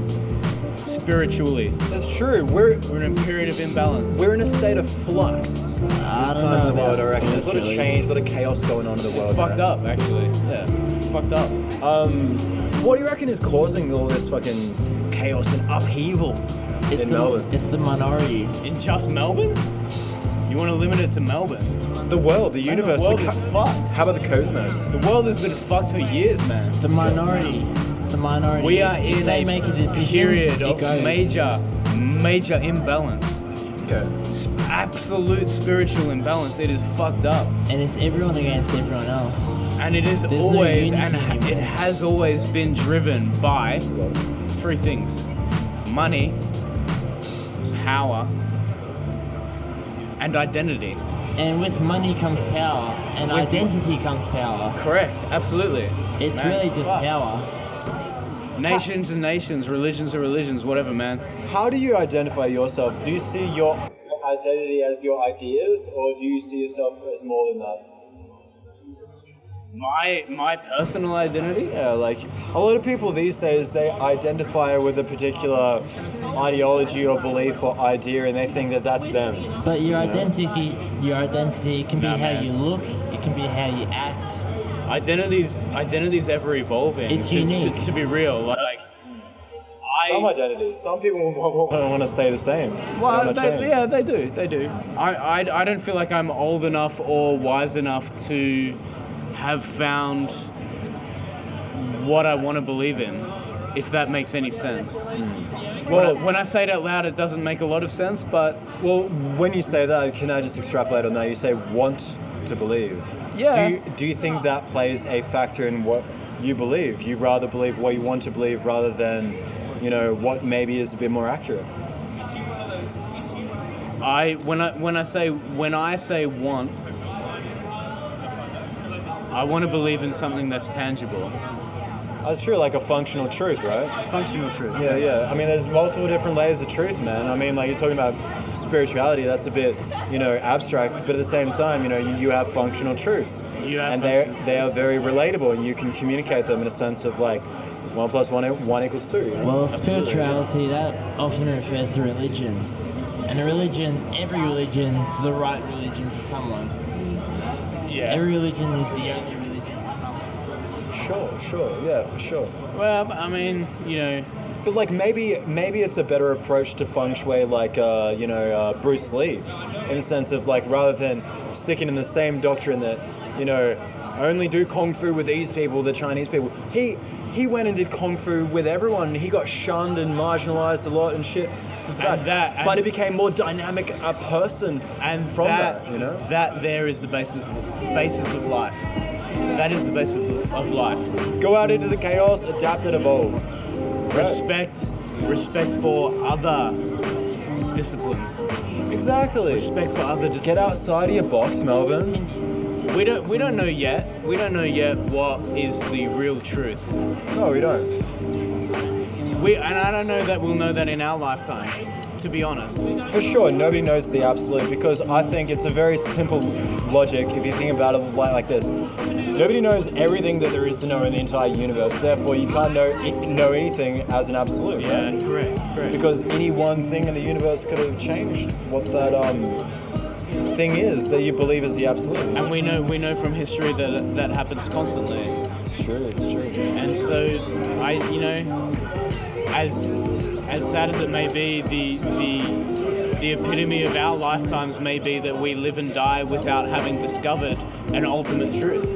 Because it may take longer than our lifetimes. Yeah, well, there's like we said, there's different truths, man. So we've got to be able to, like, distinguish them and maybe look at truth as a tool. Yeah. You know, for different situations. Yeah, I dig that. Just like your truth, the way you handle your logic and what you believe is real, and your ethics and such, should change in the sense of maybe in the time of war. You know, maybe you got to fucking compromise a few of your moral beliefs. War changes everything. Exactly. Praise that we haven't been in a lifetime where we have been forced to go to war. Yeah, we're fucking lucky, man. We're lucky in Australia. Yeah. We are truly the lucky country. What do you see, personally? Yeah.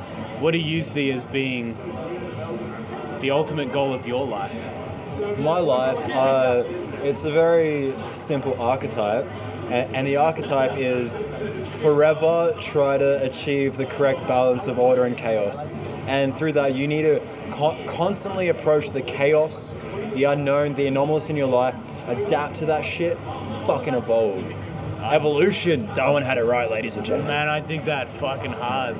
Right? I dig that hard. It's an archetype, bro. It's in every culture and religion, these archetypes, man. I dig that really hard. And if you do that, you will find meaning and purpose in your life, I guarantee. Absolutely, man. It's been a pleasure talking to you guys. Hey. Do you still have a lighter? Have a good fucking night, boys. You too, man. I appreciate this. It's a pleasure. What an experience, hey. Final thoughts to drop to the collective unconscious and Melbourne. Man, final thoughts, man. We're unfortunately, in our lifetime, we are not going to discover a period of understanding. Yeah. While we are driven by power and money, unfortunately. No, I agree. It's service level, superficial. From a human point of view, we need to understand that love and respect are the keys to existence. And there's parameters outside of that drive the way that we live, of course, always. There always will be. Of course. But for too long, way too long, has money, power, leadership been above and beyond everything else. And that's quite sad. That's quite sad for us as creatures on this earth. I agree with that. Quite sad. Yeah. Well, I But hope it's changing a lot as well. I hope that we get there in our lifetime. I do. I really do. Me too, brother. You know, like, I think we can do that in our own lives by the interactions that we have with every people that we talk to in our life. We can represent that and we can try to put that out It's possible on a individual scale, absolutely. and that's all we have, brother. That's all we have the at the individual minute. scale, but we are so much more connected these days, brother. Your thoughts might be transmitted to old mate Jing Long Hu in Tibet, who's never heard of Pop Podcast before. Look, we can Maybe only influence his hope. psyche. We can only hope. Yeah, maybe, man. Jing Wang, I hope you're listening, brah. Represent for Jing Wang. All right, boys. Have a Love good you, one. Jing Wang. I'll see you, brother. Have a good one, man. What a pleasure. Peace. What a fucking pleasure. Hey? Good to meet you guys. Good to meet you, man. Let me, excuse me, brother. Hey, man. Fucking pleasure seeing you tonight, man. You played, didn't you? No, not tonight. Sorry, no. I'm totally stereotyping you because of your hair. I'm sorry, brother. Probably, man. That's fine, man. We're doing a podcast tonight, Okay. man. It's called The Reckoning. We go on the streets of Hey, Melbourne, hey. ask people what they reckon. What do you want me to talk about? Would you like to drop some gems to the collective I'll drop unconscious some of Melbourne? gems. Yeah. Do you guys reckon Pluto's a I like fucking goats. Do it. No, What position? Wait up, no, Doggy style all the time, man. No, wait up. Are you go doing like a? What are you doing like as a jam? As a jam? Can I do some hip hop? Dude, I rapped. You doing rap? Fucking spit some raps, bro. You're actually filming it though. Like, No, it's just recording, bro. Okay, so this is recording. Yeah, and you've already recorded you going like, is this recording? Can anybody beatbox? I can rap though, so Yeah, I'm not. I can rap too, brother. Just spit some raps, man. I'll spit some raps. I'll spit some raps. Fuck yeah, let's do it. Just for fun, you know? Yeah, fuck yeah. Alright, so who's rapping beat? No one is. We're going to Spleen to play pool. I'll play both guys then. Alright. Just kick me off then. I can't beatbox, but I can rap if you like. I'll spit some raps first. No, I'm just like keen on a simple beat, man. I can't beatbox. Really. I was gonna rap for you, but if you can. Can anybody beatbox? Can beatbox happening in the streets of Melbourne? Can anybody beatbox? Can you beatbox? No. Oh, you can beatbox? No. Oh shit. Yeah, let him go. Yeah, go ahead, man. Go ahead. Yeah, that's mine. And I'll rap. No, I'm rapping. I'm ready. Look at this. No, I'll just do. Hello, 1 2 2 2 1 2. Go. You're on. What do I do? I'll come in on the second bar. Okay. Who was that? No. I'm actually serious. I want to do some cool shit for you. I'm down. I'm actually serious and doing some cool shit for you. Yeah, me too, man.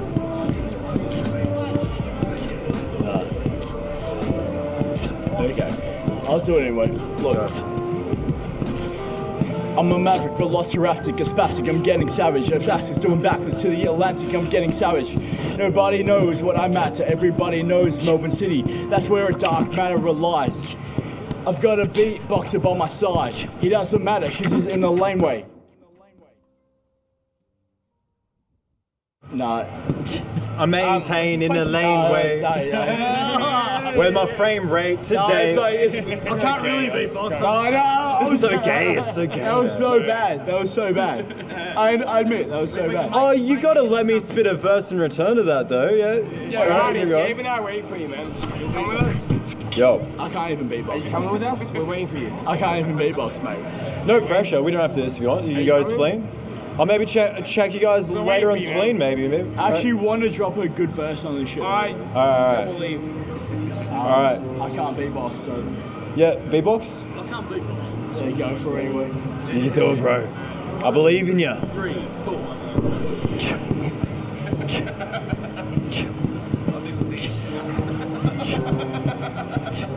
This is like Eminem when he changed. Yeah, that's it. Hey yo, capture the clapper captive, rapture wreck, check the aperture. I write goals on the calendar, they fight in spite, so won't fit in a canister. Flow sprit, Gallagher at a her or him, all equal to the sword swing. 4-finger horse ring sort thing, thwarting with the hawk chin, pausing, talking, walking like cash. On a hi-hat, black mind that bap. and the climax slap. Mic clitorial, hype spit, bored of the Borg in you. Order food like edible rappers with the decibel captive. Met on the blacklist, checked like practice. Fuck thy fascist. Feng shui ad-libs by the bad lips, banned by inhabitants. I like that.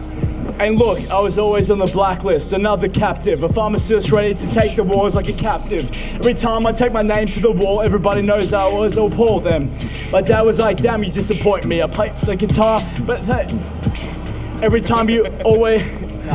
I play the guitar, they're playing too hard. I'm like a fucking bra that I rip off. Check the chick shot. No, that's not it. Like, hold this. I don't need that. Turn that shit off. Alright, we'll interlude the reckoning, ladies and gentlemen. We'll see you in the collective unconscious. Off the record. And off the record, like, I'll try to do something that actually, like, gives you something. Okay.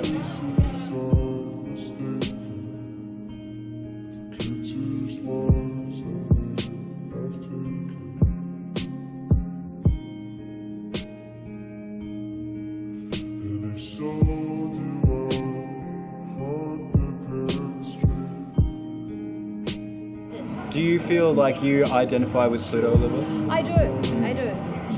Me too. I feel like, you know, Pluto's a bit of the outsider of the cosmos. He's a bit of the spooky motherfucker. Mysterious, still waters run deep. Think Mr. Avalon, you know? Like, you don't... Mr. Avalon!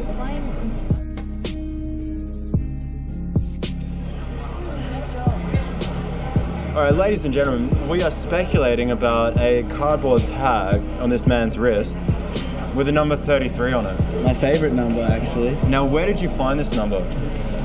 It got gifted to me by my good friend, Victoria. Beautiful name, Victoria. Beautiful state, beautiful name. Yeah. Could you speculate where it may have come from? Well, I think it looks like it came off like a cow's ear, like it was like number 33 in the pack. So, but I don't think there was a cow in Swanston Street, so I'm sort of at a dilemma here. Well, let me give you a solution to your dilemma, sir, because I actually know where that tag came from. Where? Tell us. This is so gonna sound like it's made up, but I actually know where that tag came from.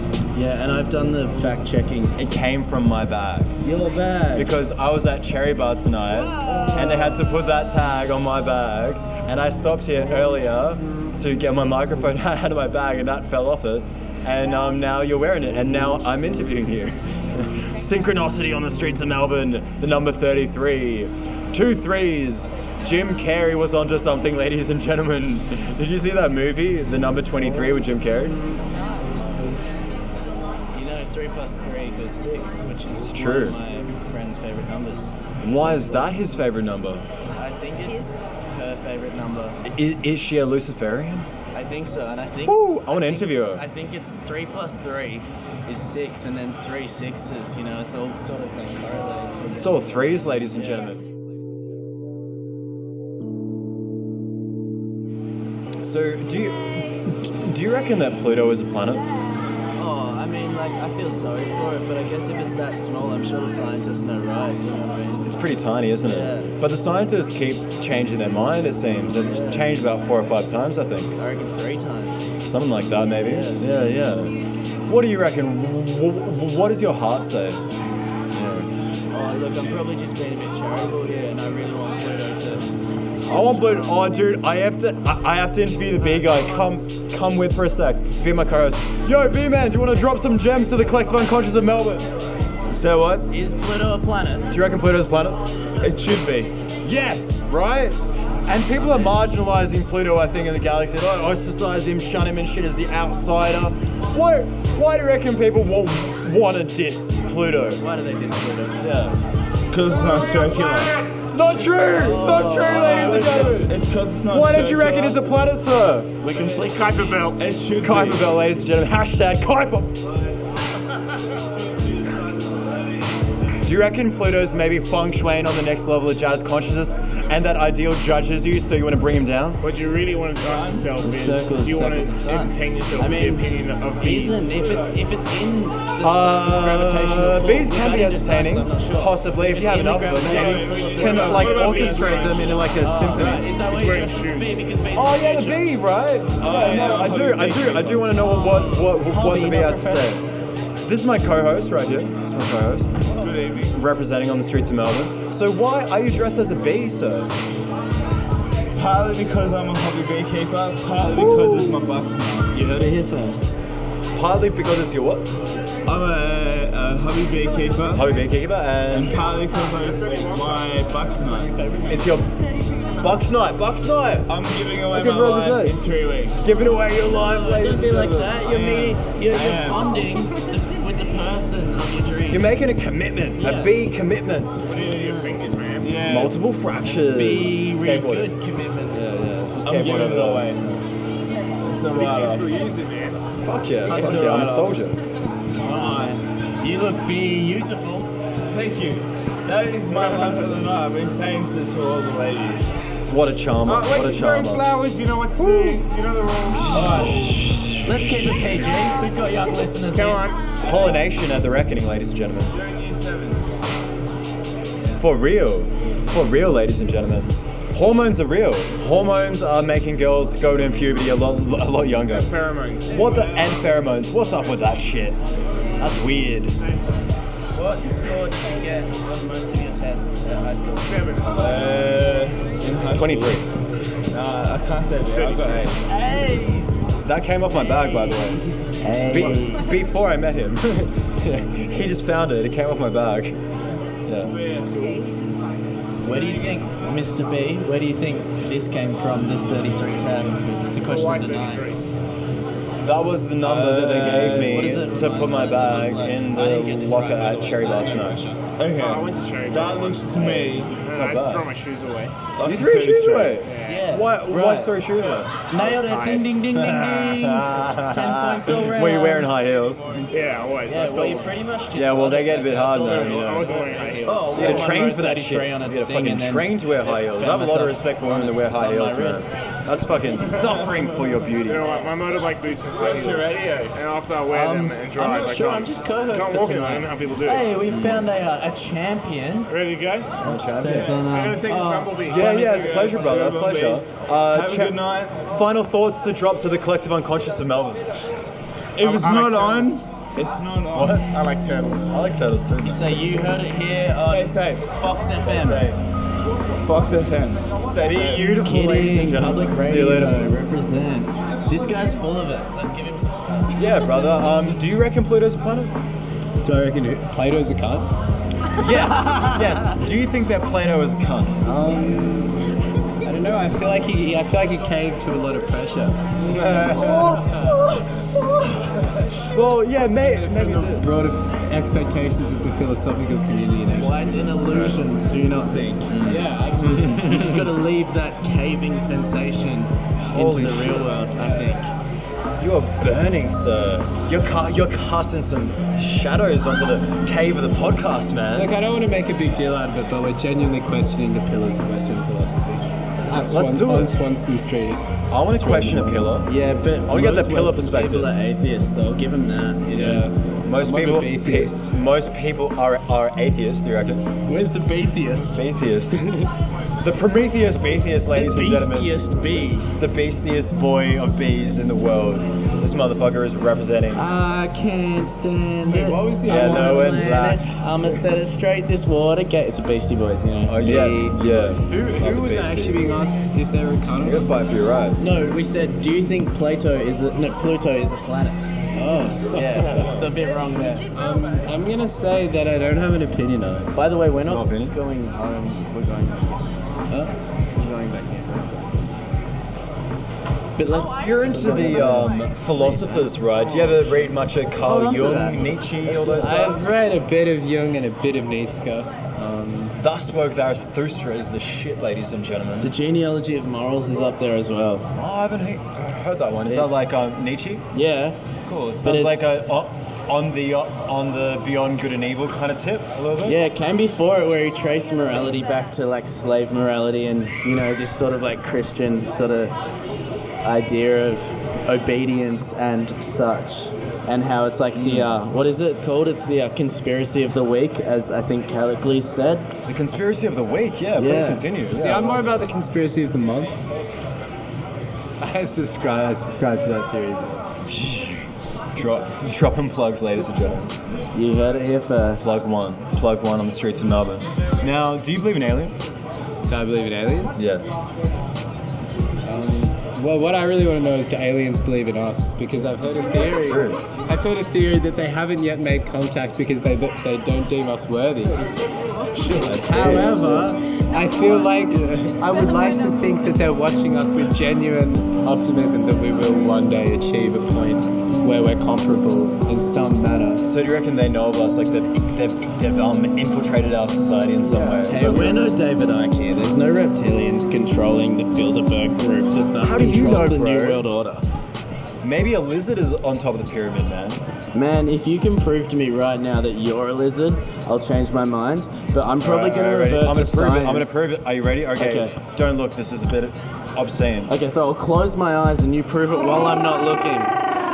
Oh, you heard it, and I guess heard it here first. That lizards, Bilderberg groups. I usually don't share that with everyone, but you're special. You are the chosen David one. Icke's right. Rhymes You for have a reason. hickey on your neck, bro. No. Yeah. 5 with a vacuum cleaner. Holy shit. My jumper's Who won? in there. Well, not my neck, that's for sure. Yeah. Wait, so what are you You guys about to jet yet? We're just sorting out whether we go home or not, you know? I'm thinking the same thing, man. Yeah. Well, it all depends on like where this podcast goes, man. Yeah, I know. Honestly, who I speak to. Maybe, because like I never know where this podcast goes. I always go on crazy journeys to weird parties and weird people and, you know, like... I reckon the security do also. Oh no, man. He'll be way too restricted, it doesn't man. work. He can't. Is that Russell Brand? No, it's Allen Ginsberg. Oh, fucking Ginsberg. Yeah, when he's right? got the Hare Krishna cut. Yeah. Bro, yeah, my man. My man. I've seen the greatest minds of my generation withered something or other. I can't remember. You know, it's Hal. It's that classic one. Do you guys reckon Jim Carrey is feng shuiing on point at the moment? I want to hear you on this one. Do I reckon Jim Carrey's what? Feng shuiing on point. Like he's onto something. With his new tip, with his new honestly, existential tip. The eyebrows are high, ladies and gentlemen. I think that Jim Looks a bit Carrey's skeptical. grasp of feng shui is compromised. His grasp of feng shui? I think that there's a lot of... It's rubbish. Why do you reckon it's rubbish? No, I'm literally talking about the rubbish. Oh, literally talking about rubbish, In a okay. hairy situation. Yeah, We're go. bringing it down to the nation. What? Got to walk to Flinders Street Station. What? Emancipation of the slaves. Hey, yo, I'm placing my pacing. I'm so abrasive. Motherfuckers ain't ready for the what I kick up from the basement. Kick up dust that tastes like enslavement. Yeah, we're recording a podcast. Yo, do you want to drop some gems to Reckoning podcast? Yes, would you like? Please, Bada. Yeah. Stroke. Yeah, They're well, pretty impressive little things. you're feng shuiing on the next level then, because you got the fucking H5s. How are you going? I don't know what's the differences between Hold the up for a two. second. What are you guys recording? You should interview each other. Interview each other. Dion, that's so cute. What's your deepest, darkest secret? No, I can't say that's true. It's too like. I saw you. You can. What's your deepest, darkest secret? No, I can't. It's too like sadistic. Wow. I can't say it. What's your deepest, darkest secret? We're live direct the streets of Reckoning. How are you feeling tonight? Oh, I'm feeling pretty good. Nice. Do you feel like you have good feng shui this evening? Yeah, like your feng shui is on point. You feel like you got some balance and zen in your mind state? I do very much so. I do. That's nice. What do you reckon is some of the things that you do to help you achieve that correct feng shui of life? Do you have some rituals or like... Holy shit! Just getting sprayed, ladies and gentlemen. Maybe a bit of a warning would be nice before the high pressure hose of death is just Hey, I was sprayed just rubbish about to all give over my the street. answer. Calcorp Services. Let me move my bag because shit is about to get sprayed, ladies and gentlemen. You have a really cool style. Thank you very much. Like, I like your style too, man. Are you gonna spray us? No, no spray us. No. Okay. Drop some gems.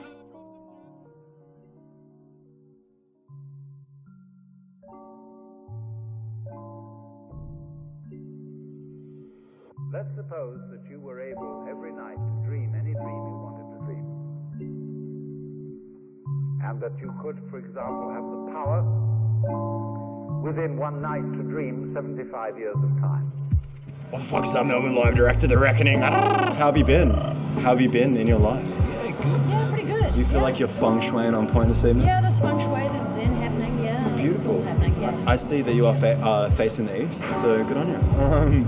How do you reckon, how do you like to, you know, like, before you go out on a Melbourne Eve, you know, how do you like to balance your feng shui, get in the right kind of mind state to, you know, approach your night? Do you have any rituals? Or? Yeah, basically like a few diving dogs, some some incense, and basically like a lot of vegan food, followed by like a lot of midgets. Spicy. Yeah, Spicy vegan midget. Yeah. I like it, man. Joey Diaz would approve. Well, maybe he would. Back in his days. Back in the heyday, for sure. Yeah. Awesome. It's beautiful. Functionate. Metal apocalypse. Oh, let's talk about that. I'd love to. Let's talk about the metal apocalypse. What would you do if you woke up and the metal apocalypse has come? How would you jujitsu that situation? Well, I will tell you how I would jujitsu that situation. Basically, William Murderface and I would fucking cozy up together. Toki Wartooth and I would talk about strategy in terms of strumming, and then basically we'd be getting into Wardhouse and discussing our party vibes, essentially, which would be like murder, death at the next giant gig. Oh yeah. Essentially, yeah, and then we would basically have Dr. Roxo come along and do some fucking interesting fucking performance art on the stage whilst we play. I love it. I love that shit, man. So, do you guys reckon Pluto is a planet? Well, you know, the thing is, Pluto is the youngest planet, the most playful planet. So, yeah, it is. And it quite frequently sort of tends to, I don't know, circulate around a lot of people. We want to be playful. We want to be young. Essentially, yeah, Pluto is there. It's there. It's orbiting around all of us. I feel people that they diss Pluto a lot. Oh, it's not really a planet. It's just a dwarf planet. You know, like maybe. Do you reckon we're like marginalizing Pluto in the galaxy? Look, I think maybe dwarf in size, but I think in personality, I'd probably say Jupiter. You know? Oh yeah, he's got a Jupiter personality, but the Pluto size. I like it. Yeah. A lot of power, small package. Yeah. Kind of like you. Hidden. Do you feel like secret. you identify with Pluto a little bit? I do. Me too. I feel like, you know, Pluto's a bit of the outsider of the cosmos. He's a bit of the spooky playful, motherfucker. mysterious, still waters run deep. Think Mists of Avalon, you know? Like, you don't Mists of really know Avalon. what you're playing with, you know? What's that? What's the Mists of Avalon? Please continue on with it. Mists of Avalon is essentially based on Arthurian legend. Oh, is that a moth or a fly? It's a moth, but he's fucked off. Be gone. Our Or a feng bat. shui is too strong. The I auras think, has there's some fucked him off. There's some strong energy happening right now. Oh yeah. Essentially, yeah, it's Arthurian legend and based around a lot of that like mysticism around, you know, that time, and you know, like essentially like a lot of like interesting creatures and They say that battles was the first democracy as well, the round table, I would say yes. 12 yes, well said. Absolutely agree with you there. I think that is probably a good way to approach the governance of like societies, you know, a bit of a round table, a bit of an equality, like everyone has an equal say. It's essentially the way we should approach society now. Do you think we're not doing that much these days? No, I think that there's a lot of apathy. And I think there's like essentially a lot of people like being keyboard warriors barriers. I agree with a that. lot of miscommunication, because the communication is essentially best, strongest when it's person to person, Exactly. not behind a screen and not behind a keyboard. And interestingly enough, a lot of that social anxiety and a lot of issues that are occurring now are basically based on the fact that we are so removed from each other. If we were much more in contact, we would understand a lot more instinctually. It would develop our intuition around people. Do you think maybe one of the things that's fueling that is like the insane amount of people that we have in our society? Maybe if we were a nomadic group of about 80 or 90, you know, I don't really hunter and gatherers would have more much of a personal relationship. I don't really know so much if it is about majority or if it is about like a pack. Or certainly there are tribes, and if that's what you want to label it as. But I believe, well, that mic is like a lollipop in my gob. I think that essentially we should be a lot closer, but we're not. Yeah. We're way too far removed from each other. We're quite divided. There's a lot of division going on in So much more society these divided, days. and so, people are so much just less and less wanting to basically kind of think on their own and ready to accept the status Exactly, they're like individual. Would you say that people these days are far more quick to judge someone than trying to empathize with a perspective that's maybe a bit nuanced and complex, a bit outside of the box? Maybe you're playing devil's advocate or whatever. Do you think those kind of thoughts and mind states get a very quick judgment these days, you know, if they're not fitting into the categories? I think that people are far too quick to judge, because the thing is, it's easy to accept the status quo. It's easy to basically see and read what's written and accept that, rather than to actually think, consider, put yourself in that situation. Safety as well. There's safety in the herd. There's absolutely that factor. There's absolute safety. Like the zebras in Africa. You know about them? You know, like, okay, so they went to study the zebras in Africa, ladies and gentlemen, and they found out that, because they were like, what's up with this camouflage? This is black and white, you know, they stand out like dog's balls, right? But they found out because they put a little red paint on the ass of the zebra, and he found out that that zebra was getting taken out by the lions. You see, so the colors are a camouflage, but it's almost like a herd camouflage. So there's safety in those numbers. You know, you can't pinpoint the individual to be, reprimanded. There's a very, very, very wise and, for a good reason, philosopher, a German philosopher, Ayn Rand.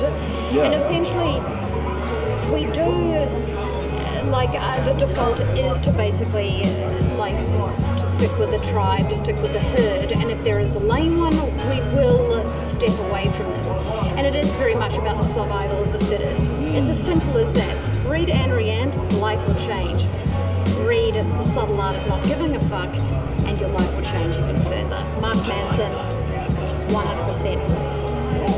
True. It's a pleasure. Okay. Do you have some final thoughts that you'd like to drop to the collective unconscious of Melbourne? I'm going to say it in Croatian.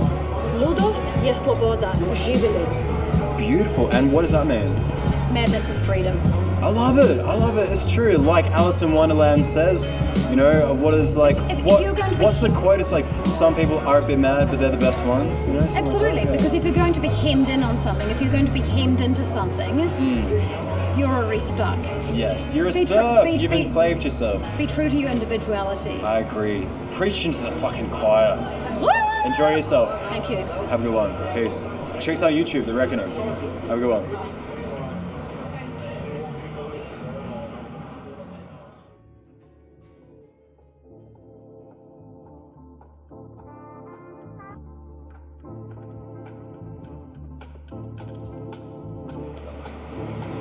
What the fuck is up, Melbourne? We're live and direct to The Reckoning. How have you been?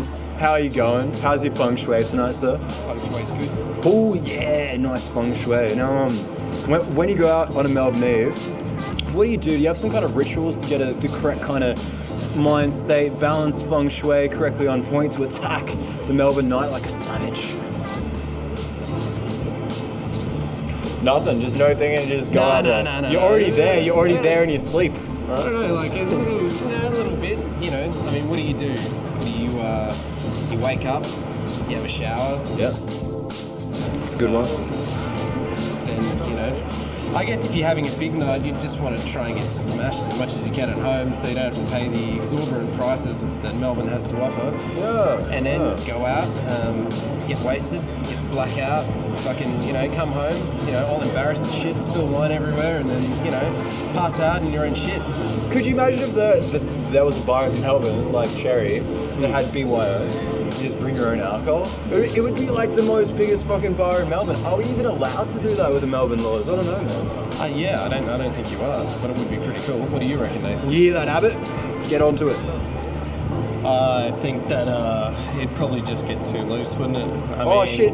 Fucking Turnbull. I'm sorry, I'm an idiot. Please continue. No, well, basically, you know, the man had just shut it down straight away. It'd be, you know, like an old Fucking Darwin man. venture or something. We used to fucking do something like that in warehouses back in Darwin. Okay. Back in the day.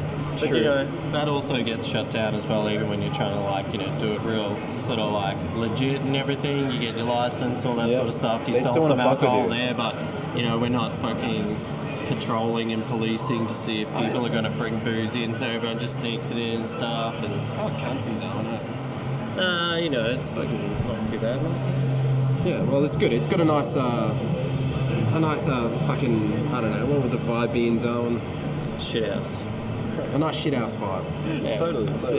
Don't give a fuck. Just do what you want to do. Just be who you want to be. Yeah. Don't even, you know, just fuck the bands. You know, we'll just play K-San over and over again to our punters because that's what they want. They want to hear that and some Paul Kelly songs. Well, you know, I mean, that's what the punters want. You know, it's pretty unimaginative, but you know, like, I mean. What was the other one? You just moved to Melbourne if you want to play live music. What was that Holy Grail song? Holy Grail. Screaming Jets. Yeah. Screaming Jets. Yeah, I heard that a few times.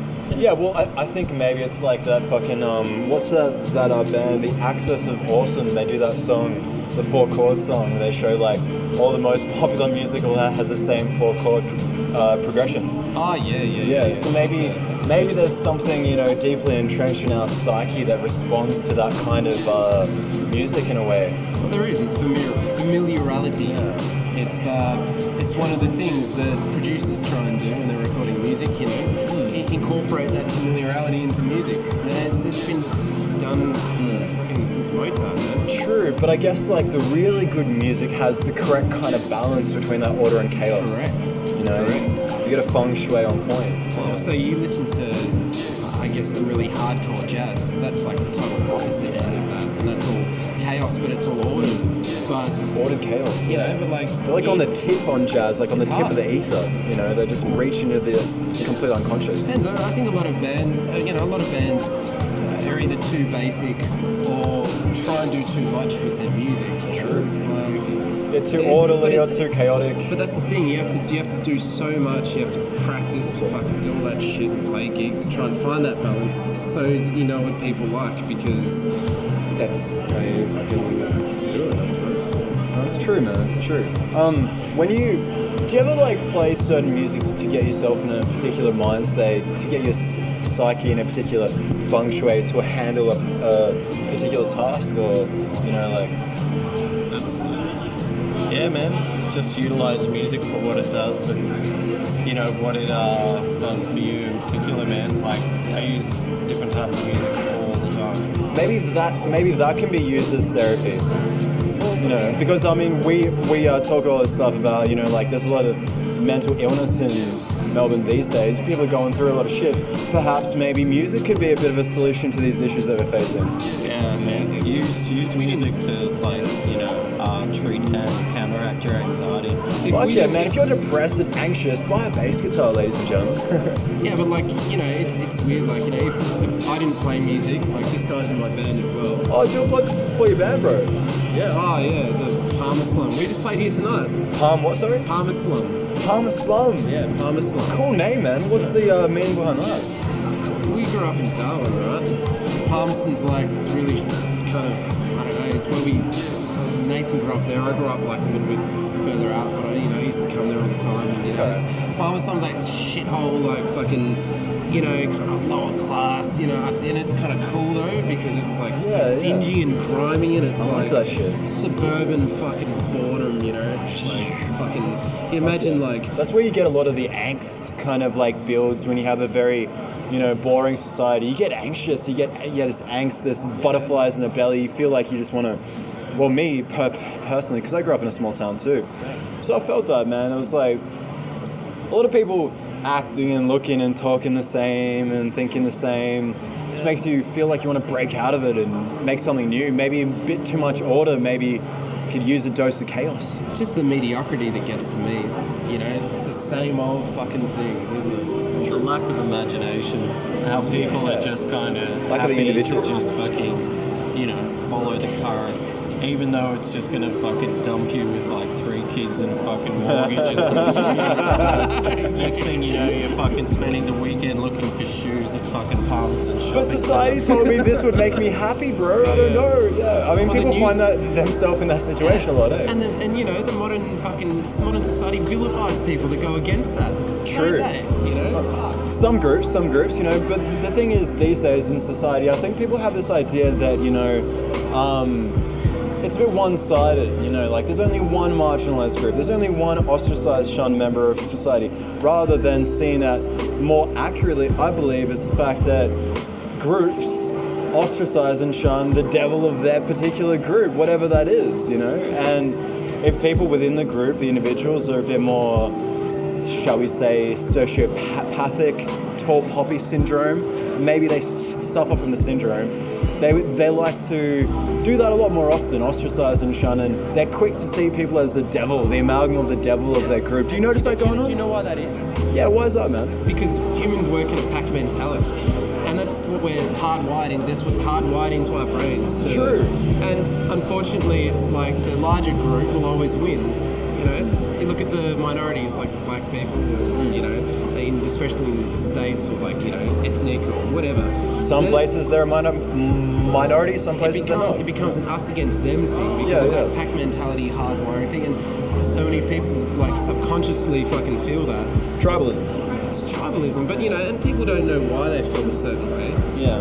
But it just steers them to, end up, persecuting it. Yeah, I mean, like, I started this podcast being very anti-group, because I noticed a lot of groups in Melbourne these days shunning and ostracizing the other of their relative groups. Yeah. But I've changed my mind. I'm not anti-group these days. I'm anti the groups that go around and tell all the other fucking groups how to be and act like brown shirts in my society. I noticed that going on a little bit, But I see the importance of maybe, a lot of people argue that being in a tribalistic kind of situation where you're in groups of about 80 or 90 people, you see people that are in those groups these days, their psyche seems to be a lot more balanced. They seem to find a lot more meaning and purpose in their life. Maybe they're a lot more poor and they have poverty, but they have family, they have community. Fluoride's kicking in, man. Fluoride! Fucking hey, bro. Well, I grew up in Byron Bay, personally, where we don't have fluoride in Byron Bay, ladies and gentlemen. Why is that? Well, I think it's because of all the studies and the Harvard studies and the deep research that's been done on fluoride. But these days, if you're a part of a particular group, a lot of people are quick to diss that argument because their group identity says that's just a conspiracy theory. Do you use Pantene? Pantene? No. You're a lot of it. Because I can tell you, there's like a lot of shit in that stuff. Oh yeah, man, dude. Although what's that horrible plastic thing, the P9 chemical or whatever it is? Oh, bro, like even more diabolical than that. I only found about this shit recently, but there's a product. It is an acronym. The acronym is like HEK, and then there's a few numbers associated with that. I'm not sure about the exact thing, but you can Google this. It's a real thing. It's called human embryonic kidney cells. from aborted human fetuses. Sweet. Now that shit's being used in products, in beauty products and shit like that. Like, pro-keratin fucking. What the fuck is up with that? Who decided, yeah, we should use some aborted baby human fetus in our product? Seems a bit fucking diabolical, man. I don't know. Yeah, I don't know. Would they be able to get enough of it though? I mean, that's just a lot of abortions. A lot of abortions going on, I reckon. I reckon maybe they got some kind of shady backdoor deal. Who knows? The beauty, the beauty industry hasn't like fucking gone all up in arms about, America trying to, get away from doing abortions. But you know what's interesting, actually? Here's one thing about abortions. Right? Yep. Do you know how the New York crime rate dropped really rapidly in the 90s? No, I didn't hear about this. Please continue. Well, it's because in the 70s they introduced abortion, right? Okay. And they made it legal. I think it was the 70s. But basically, what happened was all these lower class, sort of lower income people had the option of not having their kids, and that 17 years later started to drop the crime rate because there were less. And then, but a lot of people take credit for that, the police force are like, oh, it's because, our anti-drug stance and everything. And it's just all, everyone's fucking brainwashed. No one really, you can't trust anything that fucking politicians say because they'll take any win that they can and fucking try and turn it against you. Yeah, see, against the actual fucking fact, Yeah, that seems to be a bit of an issue that we're facing in society these days. And what you believe, why you believe, what you believe. People are very quick to judge your beliefs or opinions these days as oh, you only believe that because that's very right-wing, or that's very left-wing news, or that's very right-wing news. There's not much people that are just looking at all the news. It's too much to look at. Yeah. But I think maybe the truth is probably somewhere in the middle, Well, the truth is only going to be determined by fucking science at the end of the day. True, but the science changes over time as well, Well, the science may change, but you can't argue with fucking for example, when you drop an apple, right, hits the ground, you can't say, oh no, it doesn't. Yes, you can't say it doesn't, but that's because of Newton's law or whatever, because that's gravity. You can extrapolate on that based on the new sciences of the day and say maybe it isn't the way we thought it was based on this new evidence. For instance, Pluto. Pluto's changed about 5 times. I mean, do you reckon Pluto's a planet? Oh. Who fucking cares? I care. I care about Pluto. Stop marginalizing Pluto, bro. It's racist and sexist. Well, it's on PC these days. It's bullshit. It happens a lot in Melbourne. I don't know. We're a bit eggshell oriented. Would you agree? What the fuck is eggshell oriented? Walking on eggshells. We're very quick to be like, well, don't talk about that, don't talk about that, it's a bit too controversial, let's just stick in our same little fucking box of our dogma, and don't play devil's advocate. Do you notice that going on? Yeah, well, I mean, that's the whole brainwash thing, isn't it? Back to that. Do you play devil's advocate much in your conversations with your friends? What do you reckon? Could do. I mean, maybe everyone does, To be truly honest, if you're honest with yourself, there's honesty and then there's honesty. There's different kinds of honesty, for sure. There's the brutally honest. No, the truth sucks sometimes, eh? You just run away from it. It can be brutal, man. Yeah. I mean, like if you want to be the Buddha before he reached enlightenment, you'd stay in that walled little paradise and never venture out and realize that life is fucking brutal, and accept that shit. It fucking is. Yeah. But it's kind of brutal in a cool way, though. Hell yeah. I mean, there's a there's a dynamic to the brutality of life. It's yes, it's brutal, but also it's on you how you jujitsu that situation. You could see it as a challenge to adapt and evolve and become But, it's more. funny. If you try and tackle the brutality of your truth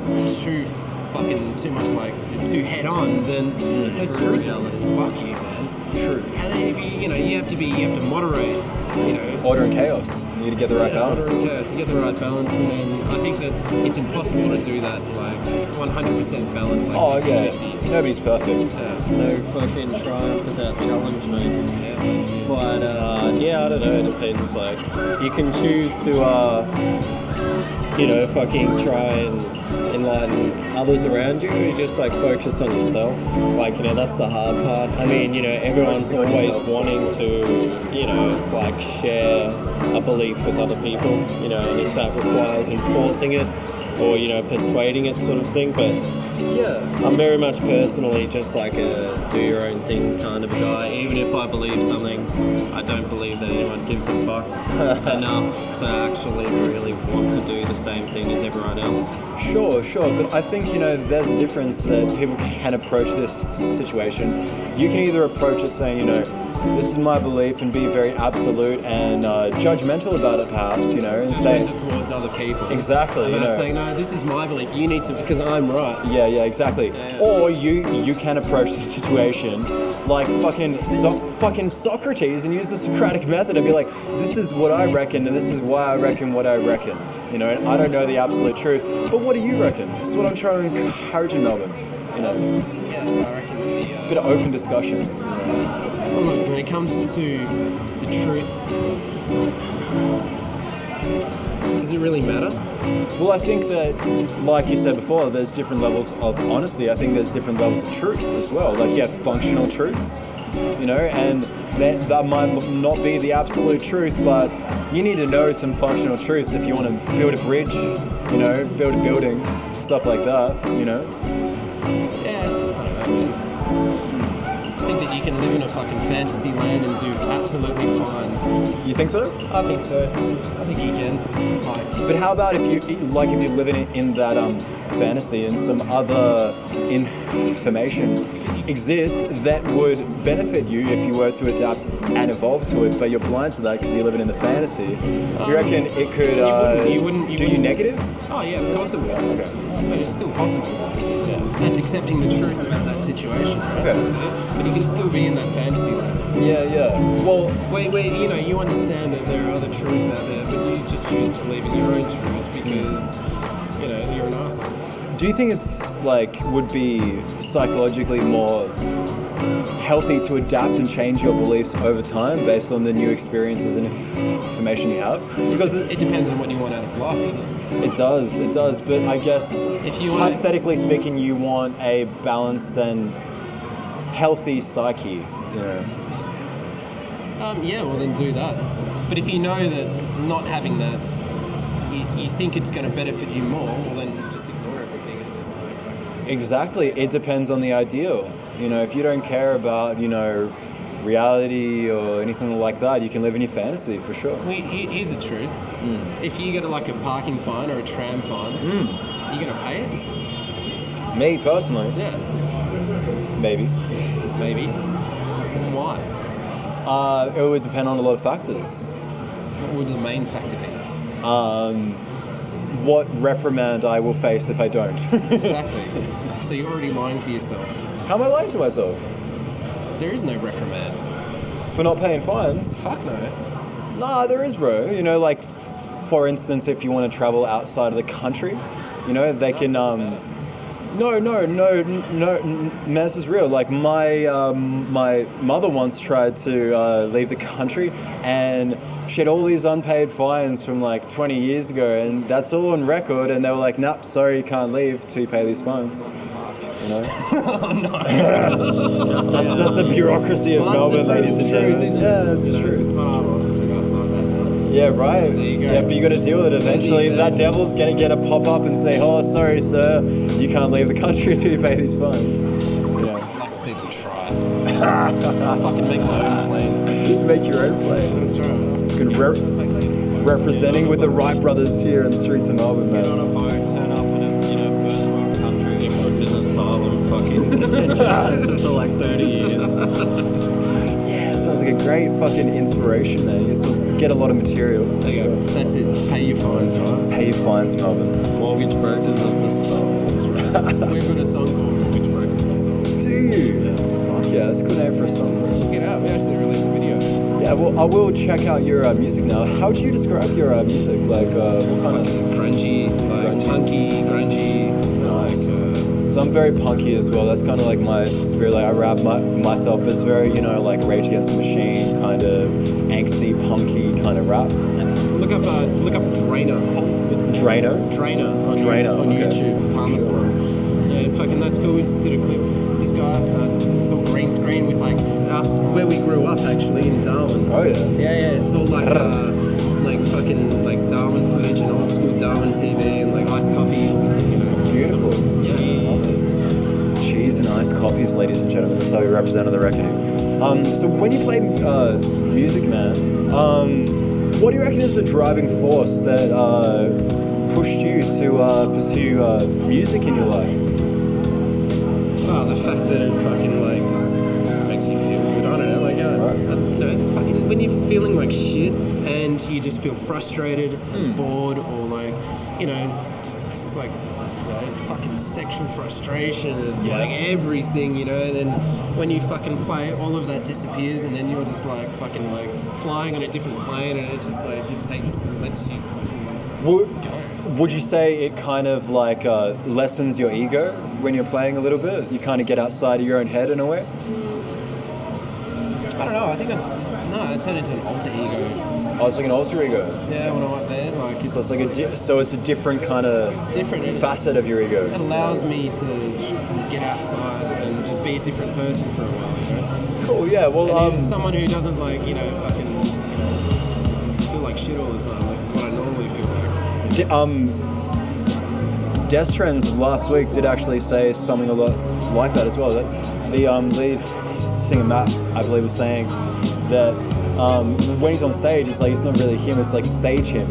You know, so he's got this character. Maybe because he's quite shy and soft-spoken in person. You know, but he goes on stage and he's like this feng shui king. You know, so like maybe that helps the psyche of Melbourne as well, to be able to express the different facets of your character that you maybe don't get the chance to in your day-to-day life, man.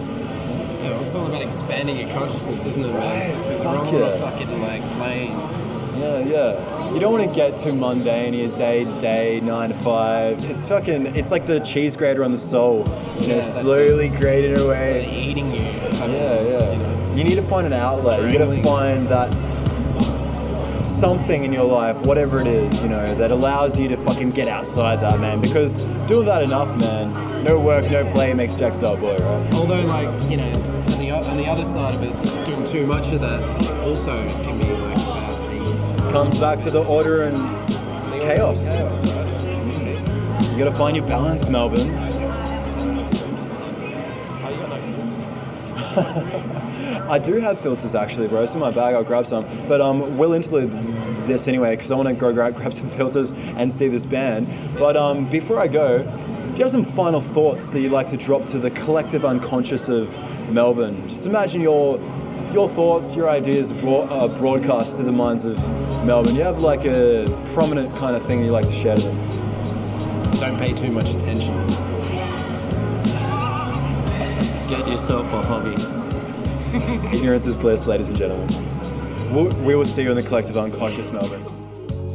No, I think that there's a lot of apathy. I think there's essentially a lot of people like being keyboard warriors, a lot of miscommunication, because the communication is essentially strongest when it's person to person, not behind a screen and not behind a keyboard. And interestingly enough, a lot of that social anxiety and a lot of issues that are occurring now are basically based on the fact that we are so removed from each other. If we were much more in contact, we would understand a lot more instinctually, and would develop our intuition around it. Director of the Streets of the Reckoning. How have you been, brother? Yeah, how have you been? Not too bad, Basil. Not too bad. Enjoying times. We're on the search for a lighter. How have you been tonight? Are you enjoying your night? Am I? Oh yeah. Oh, you got a lighter. Thank you. How do I get that? I'm interested to see what Basil will ask us. Thank you very much. Well, my question is, do you girls believe Pluto is a planet? Pluto? Pluto is a planet. Do you believe so? Is that what kind of questions you're going to ask? You don't believe so? No. Why not? Why? You reckon it's a planet? It's a figment of our imagination. You think it doesn't exist? It's a figment of imagination. Yeah. Just like the construct of our society. Like the collective imagination or one particular imagination? Well, think about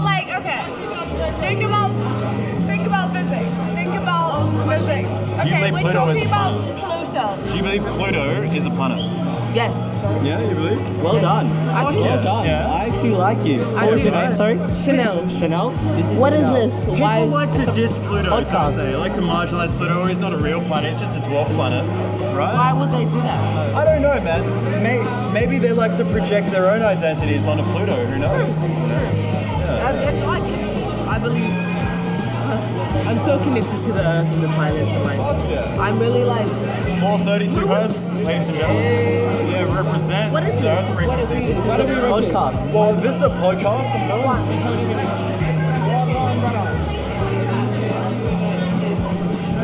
I believe Pluto is a planet. I believe. Right, Pluto's always been a planet in my heart, man, personally. Go, shoot me another question. Go. Alright, do you believe in aliens? Aliens? Yes, I actually do. Okay, if you happen to meet an alien on the streets of Melbourne, what would you say to him? How would you represent for humanity? I'd go the like true Aussie way, like walk up to him and be like, what's happening, brother? Like, what's happening? What is happening? Like, yeah. How you been, bro? Like, what's it like out of space? Like, I'd love to know. Like, I'd love to know.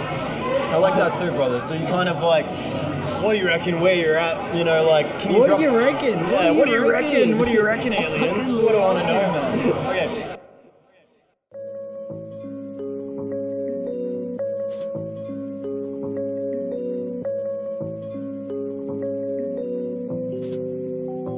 Very much. I think so. What the fuck is up, ladies and gentlemen? We're live and direct to the Reckoning with 5 minutes left on the Richter scale. We're getting deep. Who wants to hold the microphone? Yep. I can, because I'm not going to.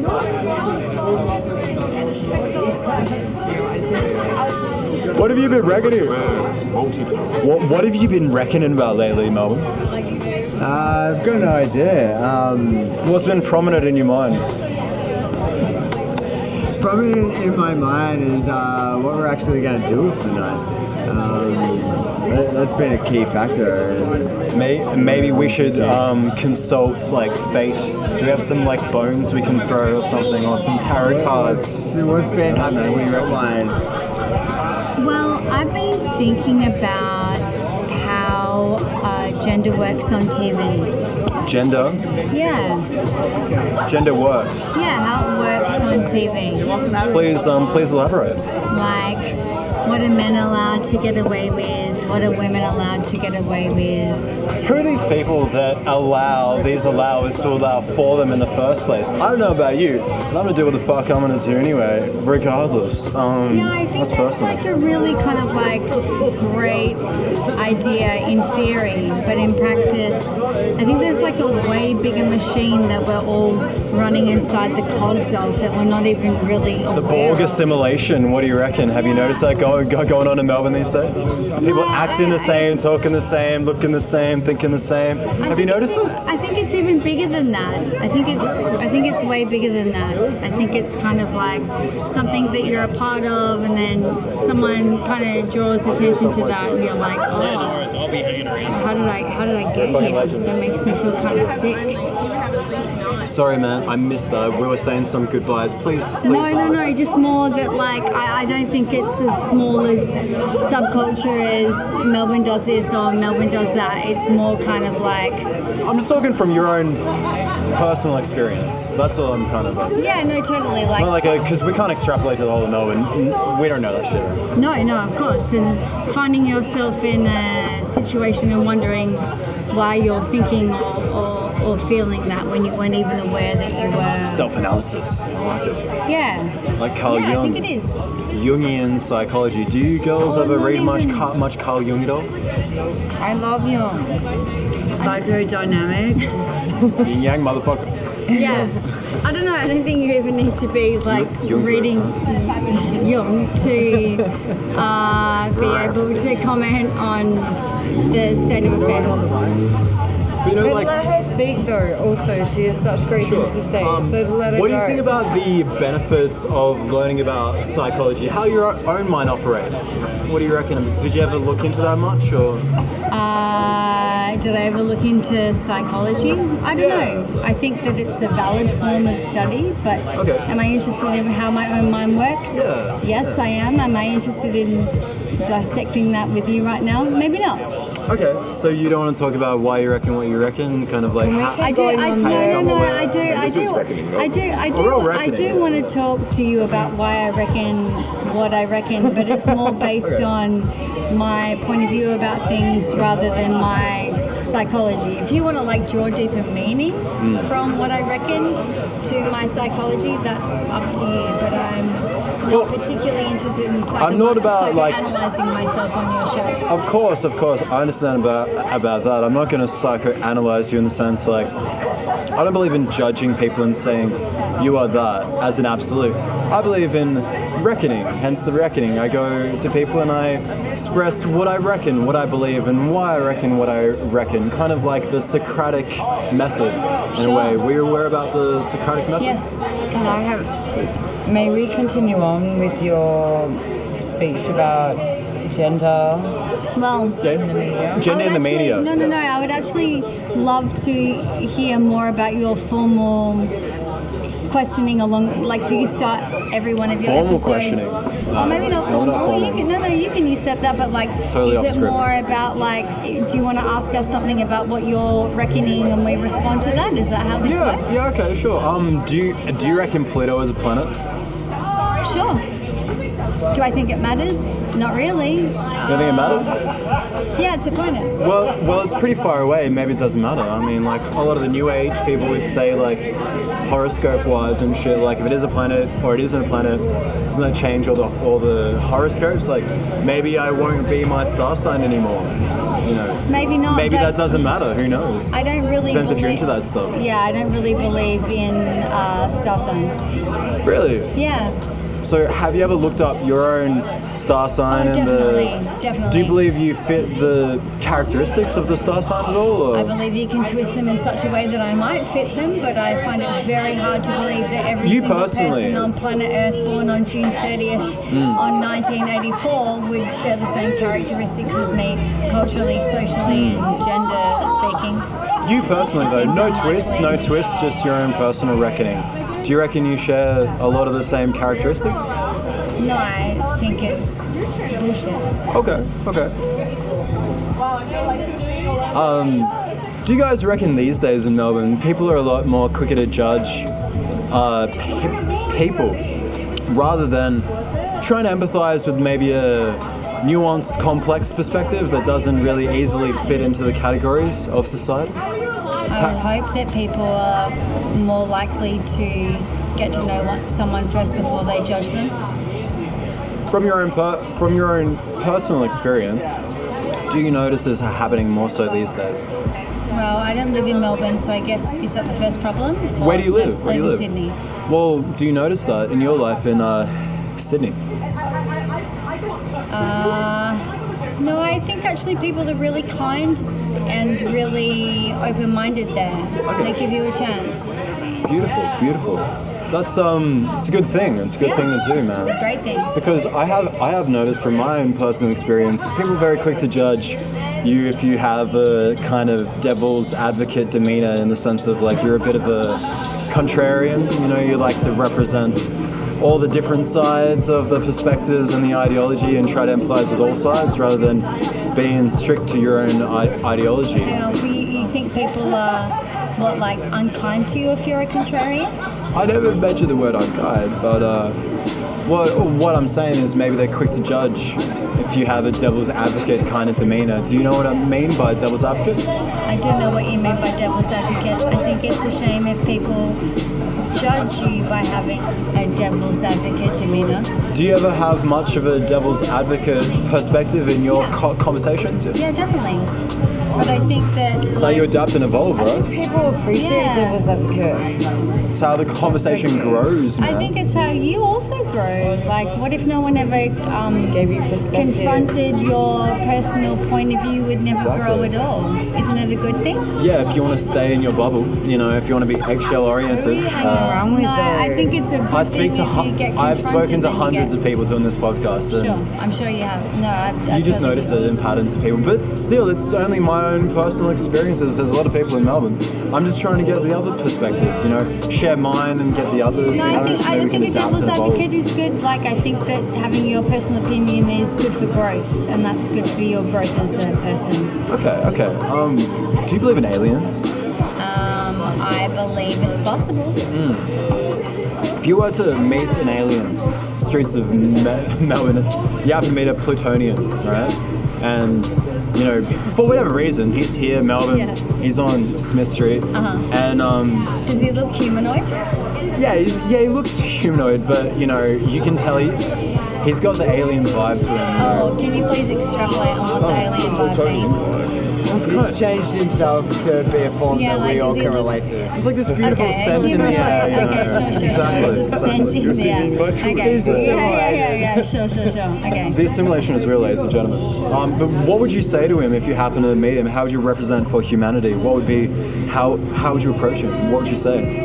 I would say... Let's go yayas.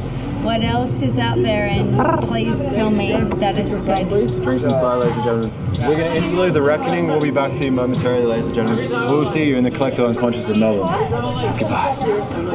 Thanks, guys. You're so welcome. You can put so much up there now. Is that empty? I'll be like, when you sneeze, just... It's so sad that we have to go on a saga. I know. At least tough. We're not hurting anybody.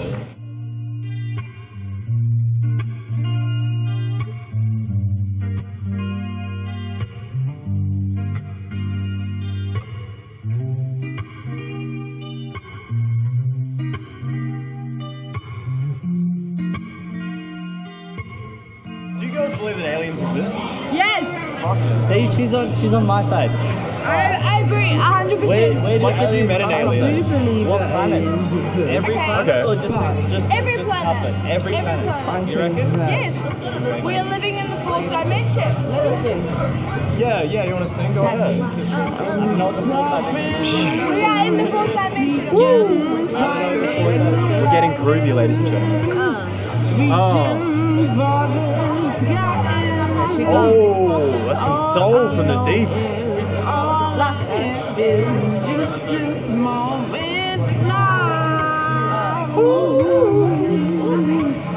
So we represented the reckoning. Just this moment Just now.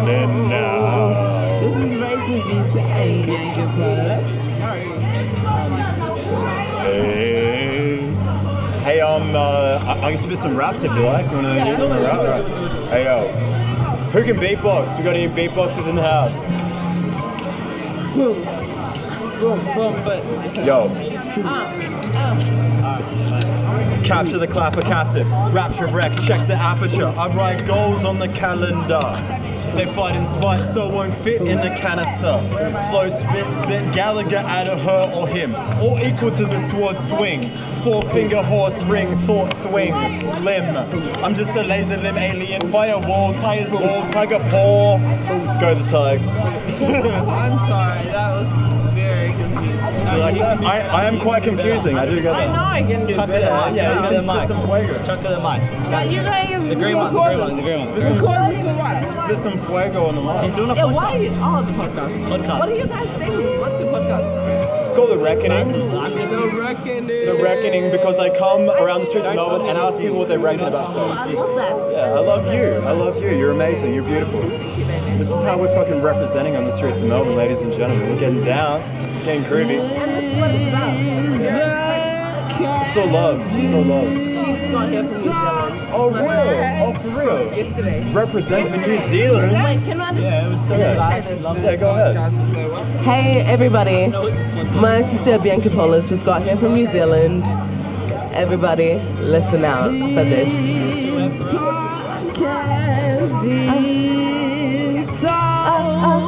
Confused. What you wanna do? What you wanna do? What you wanna do? What you wanna do? Hey. Representing on the streets of Melbourne. Yeah, what's your name? What's your podcast? What are you trying to talk about? My name is Basil. What are you trying to talk about? What are you trying to choose? One question. The name of the podcast is called The Reckoning. It'll be out in a few weeks on YouTube. Oh, so it's not. Yeah, so one of the questions I'm asking people these days is, do you think we're facing a lot of division in society these days? And what do you think are some of the causes for the division that we're facing in society? Division, there's plenty of division. Let's be more specific about what kind of division you're talking about. So you have certain groups that like to marginalize and shun. What groups are you specifically all talking groups. about? No, let's all be groups specific. have an aspect that they like to shun. Some people in the group like to shun and ostracize the amalgam of the devil of that particular group. Look. You know. There's plenty of people, races, cultures, ages, sexualities. Like, let's be more specific. If we're going to break it down, if we're actually going to try to achieve something, let's break it down to specifics. Okay, people that walk around in the streets, and if you don't fit into the categories that they deem appropriate, they like to marginalize you and shun you and discriminate against you if you don't fit into the way they see reality. To be honest, so you're just talking about people walking down the street. I don't do that. I don't do it. I'm totally open to why you reckon what you reckon. This is the whole idea of the podcast. If you wait, look, he's talking about people walking down the street, right? What kind of people are you talking about walking down the street? All people. All people. All people. So all people that are walking down the street. Even aliens. If there's aliens in Melbourne, you know, I'm open to interview here at the Reckoning, man. I'm fucking up. What are you worried about those people? Worried about? What am I worried about? I'm worried about the division that we're facing in society these days, you know? Specifically, like, give me an example of who you're groups worried set about. against other groups. People like to see people's ideas and they just like to shun them. Talking about like, are you talking about like all groups? Give me an example. All groups. Example. Say it, but I'm gonna say it. All example. It's obviously right wing, left wing, men, women, all groups. No, all like particular let's, groups. Whatever let's group talk you about identify a with. specific example. Of course.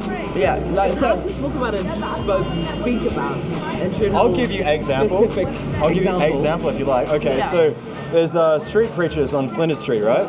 You know, they like to go out there and they say a lot of views that a lot of people deem. That's okay. I've got a mic here. That's your mic. They say a lot of views that are a bit offensive to a lot of people, you know, and some people like to go up to them and attack them and throw noodles at them and harass and intimidate and marginalize them, dividing, right? They're not talking to each other. Why do you think that those people attack them? Well, maybe they're very dogmatic and they don't fit into the categories of they think how people should be, so they want to go and change them. I don't think it's okay to act like brown shirts in Melbourne. No. Do you think that's okay for those people who hate on them to attack them because they don't understand where they're coming from? I don't believe it's okay for anyone to discriminate people based on the ideas that they have.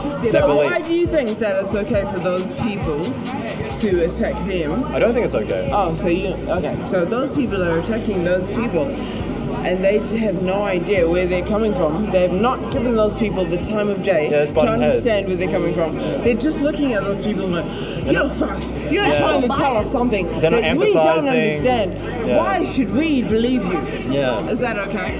No, well, I mean, because we're not empathizing with the individual, are we? We're just seeing them as their groups. Maybe that's a problem that we're facing. So those people who are actually attacking those people are just as fucked up as those people because they have not even spoken to those people and understood where they're coming from. That's true, it's true. Why do you reckon people these days are more quicker to judge people at a surface level rather than try to empathize with the nuanced and complex individual? Because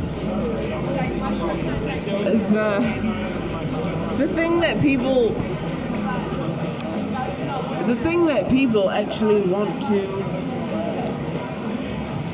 the thing that drives people most people is not about empathy and understanding. It's about primal about desire. physicality and it's about socially being accepted. Do you agree with that? Sorry, what was that? I missed that, sorry. Most people want to be accepted for being the same as each other. Exactly. So there's kind of like, They want to look like like a each hive other. mind, herd mentality maybe going on, where they feel It's like easier they are to- accepted if they just fit in with the group. It's easier to be respected for believing what everyone else believes. True. And it's easier. Having a safe perspective, you know. It's easier to be valued and respected when everyone understands it. That's true as well. No one is gonna respect you and understand you if they have no idea Who you are, right? No, well, if they've never heard about it before. Exactly, If they've never, for example. And they don't want to entertain the anomalous, maybe. For example, if I was a lizard. Yep. If I was a Continue. lizard and I saw a piece of fruit. Yep. That was delicious and beautiful, and I started eating that piece of fruit. And I was like, holy fuck, this piece of fruit is amazing. And then all of the other lizards had never seen that piece of fruit before. They wouldn't know what it tasted like. They would have been like, yo, this piece of fruit that I'm eating right now is amazing. Why should I even try to understand what's good about the piece of fruit that you're vibing on? What's so good about your fruit? Exactly. Yeah, why should I even... The fruit that I'm eating right now is amazing. They're happy in their fruit dogma. My family and my baby lizards are thriving of this fruit that I'm eating right now. I don't even need to worry about trying to experience a fruit that's good because the fruit that I'm eating is good right now. I agree, I know, but like at the same time, it's like, isn't that a bit of a fuck you to evolution? Because evolution suggests that you approach the anomalous, then you adapt to that, and you evolve, and you become something better. But I'm not talking about evolution. I'm talking about how humans think. There's parallels. I'm talking about humans. A lot of humans don't ever have the understanding, power to go, that fruit's so good and I'm enjoying it, but there's better fruit out there if I just... Be open-minded? It's not about being open-minded. It's bigger than being open-minded because it's like, that's basic. That's everyday. True. That's normal. Yeah, it's the average. It's the norm. It's If easier I just to don't go have- through the everyday 9 to 5 If I route. don't have the... Don't think too deep. If I don't have the bravery or if I don't have the courage to step outside of what's good, Yes. I'll never know that there's anything Hey, better. that's true. That's true. So,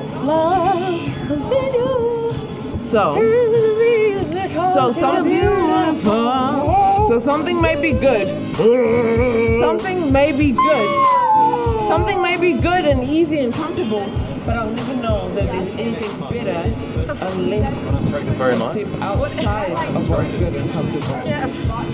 The clitoral mic is quite sensitive. If I step outside of what's good and comfortable, Yeah, pleasure to meet you, and I might go down. Kira. Beautiful anime name that you have there. But if I don't step out what's Yeah, it's a podcast called The Reckoning. I go around streets in Melbourne and I ask people what they reckon about shit. Do you reckon Pluto's a planet?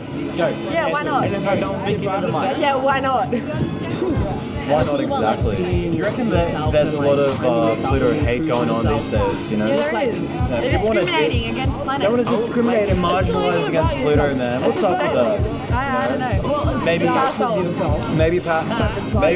Pluto is just functioning on the next level of jazz consciousness, and that ideal judges them. They want to tear him down, like the tall poppy syndrome. You ever heard of that? not feeling good. If you're I agree with you. I agree with you. How cool would it be if we could go to Pluto? And you Like, you know how you buy a plane ticket to go to fucking like America or something? Like an Elon Musk or so ticket. What if you could buy like, what would you call it There's though? actually something better than what The they're feeling. Plutonia Express. Done. Let's go to Pluto. Alright, like if you went to Pluto, like if you guys went to Pluto and you found out there was intelligent life on Pluto, what would you say to it? How would you represent for humanity? I don't know. It's too deep for me in this state right now. It's a bit of a deep question, isn't it? I know it is, and I don't think I'm in the state to answer. I want people to know censorship because I want other people to be That is able to fair enough. Who wants to be my mic holder? I love that. No, it's about growth. She needs the mic. Oh, look at that. Who has I'll roll you a smoke if you want. It's about growth. Yeah, okay, for sure, brother. Exactly. She's gonna Do you mind if she holds up? Do we want to go up or do we want to go down? Everybody Do you want to go up? Everybody wants to go up. All I do is try If you choose, right here, right now, corner of Swanson and Lonsdale. if you choose to go up, it's all dope and it's all there's cigarettes, things that you baby, need right to here, do right now. to go up. There's sacrifices. What are you talking about going up? Like, are you talking like what sort of like habits are you talking about? Wow, there's a lot of people that I Thank you, bro. know that are going through depression. Give me more, I got some. Depression. Big issue, depression. Big issue. Depression. Depression is a I've big been issue. there. I agree with that. A lot of people that I know have been there. Filter, brother. Filter. Depression. And papers. That's a really good subject. Honestly, okay, coming from Auckland, New Zealand, a lot of people that I know are going through depression. Oh, papers off. And they're going through that because they don't look at it like, okay, I'm Bianca. Bianca. Nice and to meet you. I want to go up. But up where? Further than If I grew up in New Zealand, I've been here for 4 years now, and like growing up in New Zealand is like a retirement village. It's slow. It's like everyone knows each other. Like there's no progression. It's like you meet people, but you're always gonna go on that like that same Very much. sort of like line with people. Like if you're into music, you know everyone, but you're gonna get into music, and it's just like, oh, you're gonna do the same music with everybody, and it's not gonna progress. No more than that. Exactly. Like, You get devil's advocates and people in like music. Bianca I want to think- progress, and she needs to get into house. I and, think, like, okay, this is my Evolution on the streets of Okay, you find your passion. You go, whoa! I did not expect this. I'm inspired by this. This is making me feel a way that. Inspiration. Okay, let me finish this statement first before I tell you my passion. So you, something makes you feel. You're going about your everyday life. You're like bored and blah blah blah, and then all of a sudden, something makes you feel excited about your life, whatever. You start, you go, whoa, what the fuck? Okay. Oh my god, okay, this is making me feel good. I love what I do. Like whoa, this is making me, this feels good. Whoa, okay, I'm gonna go down that road. So that might be music, whatever. Because that's you. That's what you enjoy doing. I'm not talking about me. I'm not talking about me personally. I'm talking about everyone who has ever had something. Every single person. Everyone who has ever had something that made them go, whoa, okay, I'm not just gonna work my 9 to 5. I'm gonna. You gotta find that. Pursue your goals, your dreams. You'll be working your 9 to 5, and then you go, whoa. I'm inspired by that. And then you go, I think she's staying there as well. oh my god, this feels good.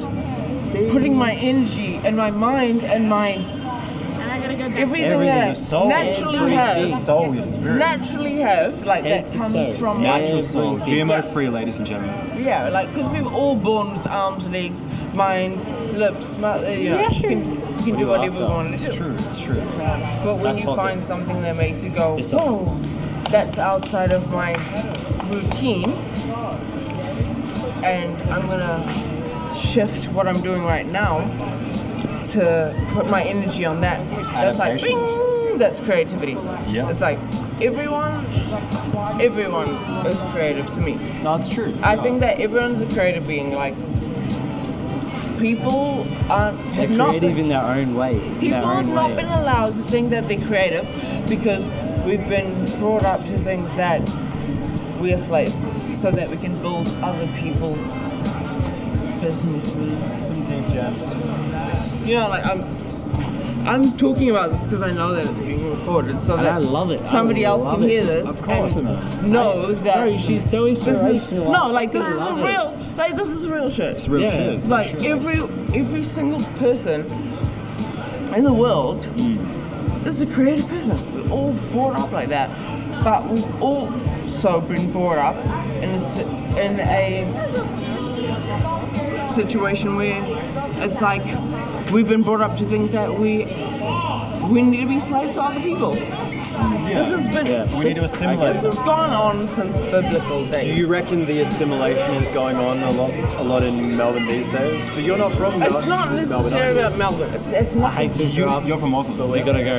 Yeah, it was a pleasure, brother. Pleasure meeting you. Check us out on YouTube, brother. The Reckoning. It was a pleasure. You've changed me. I'm gonna interlude this shit anyway because I need to go take a piss. But You're not a slave. Listen to what your mind is telling you. How long should you? Final thoughts to drop to the collective unconscious of Melbourne.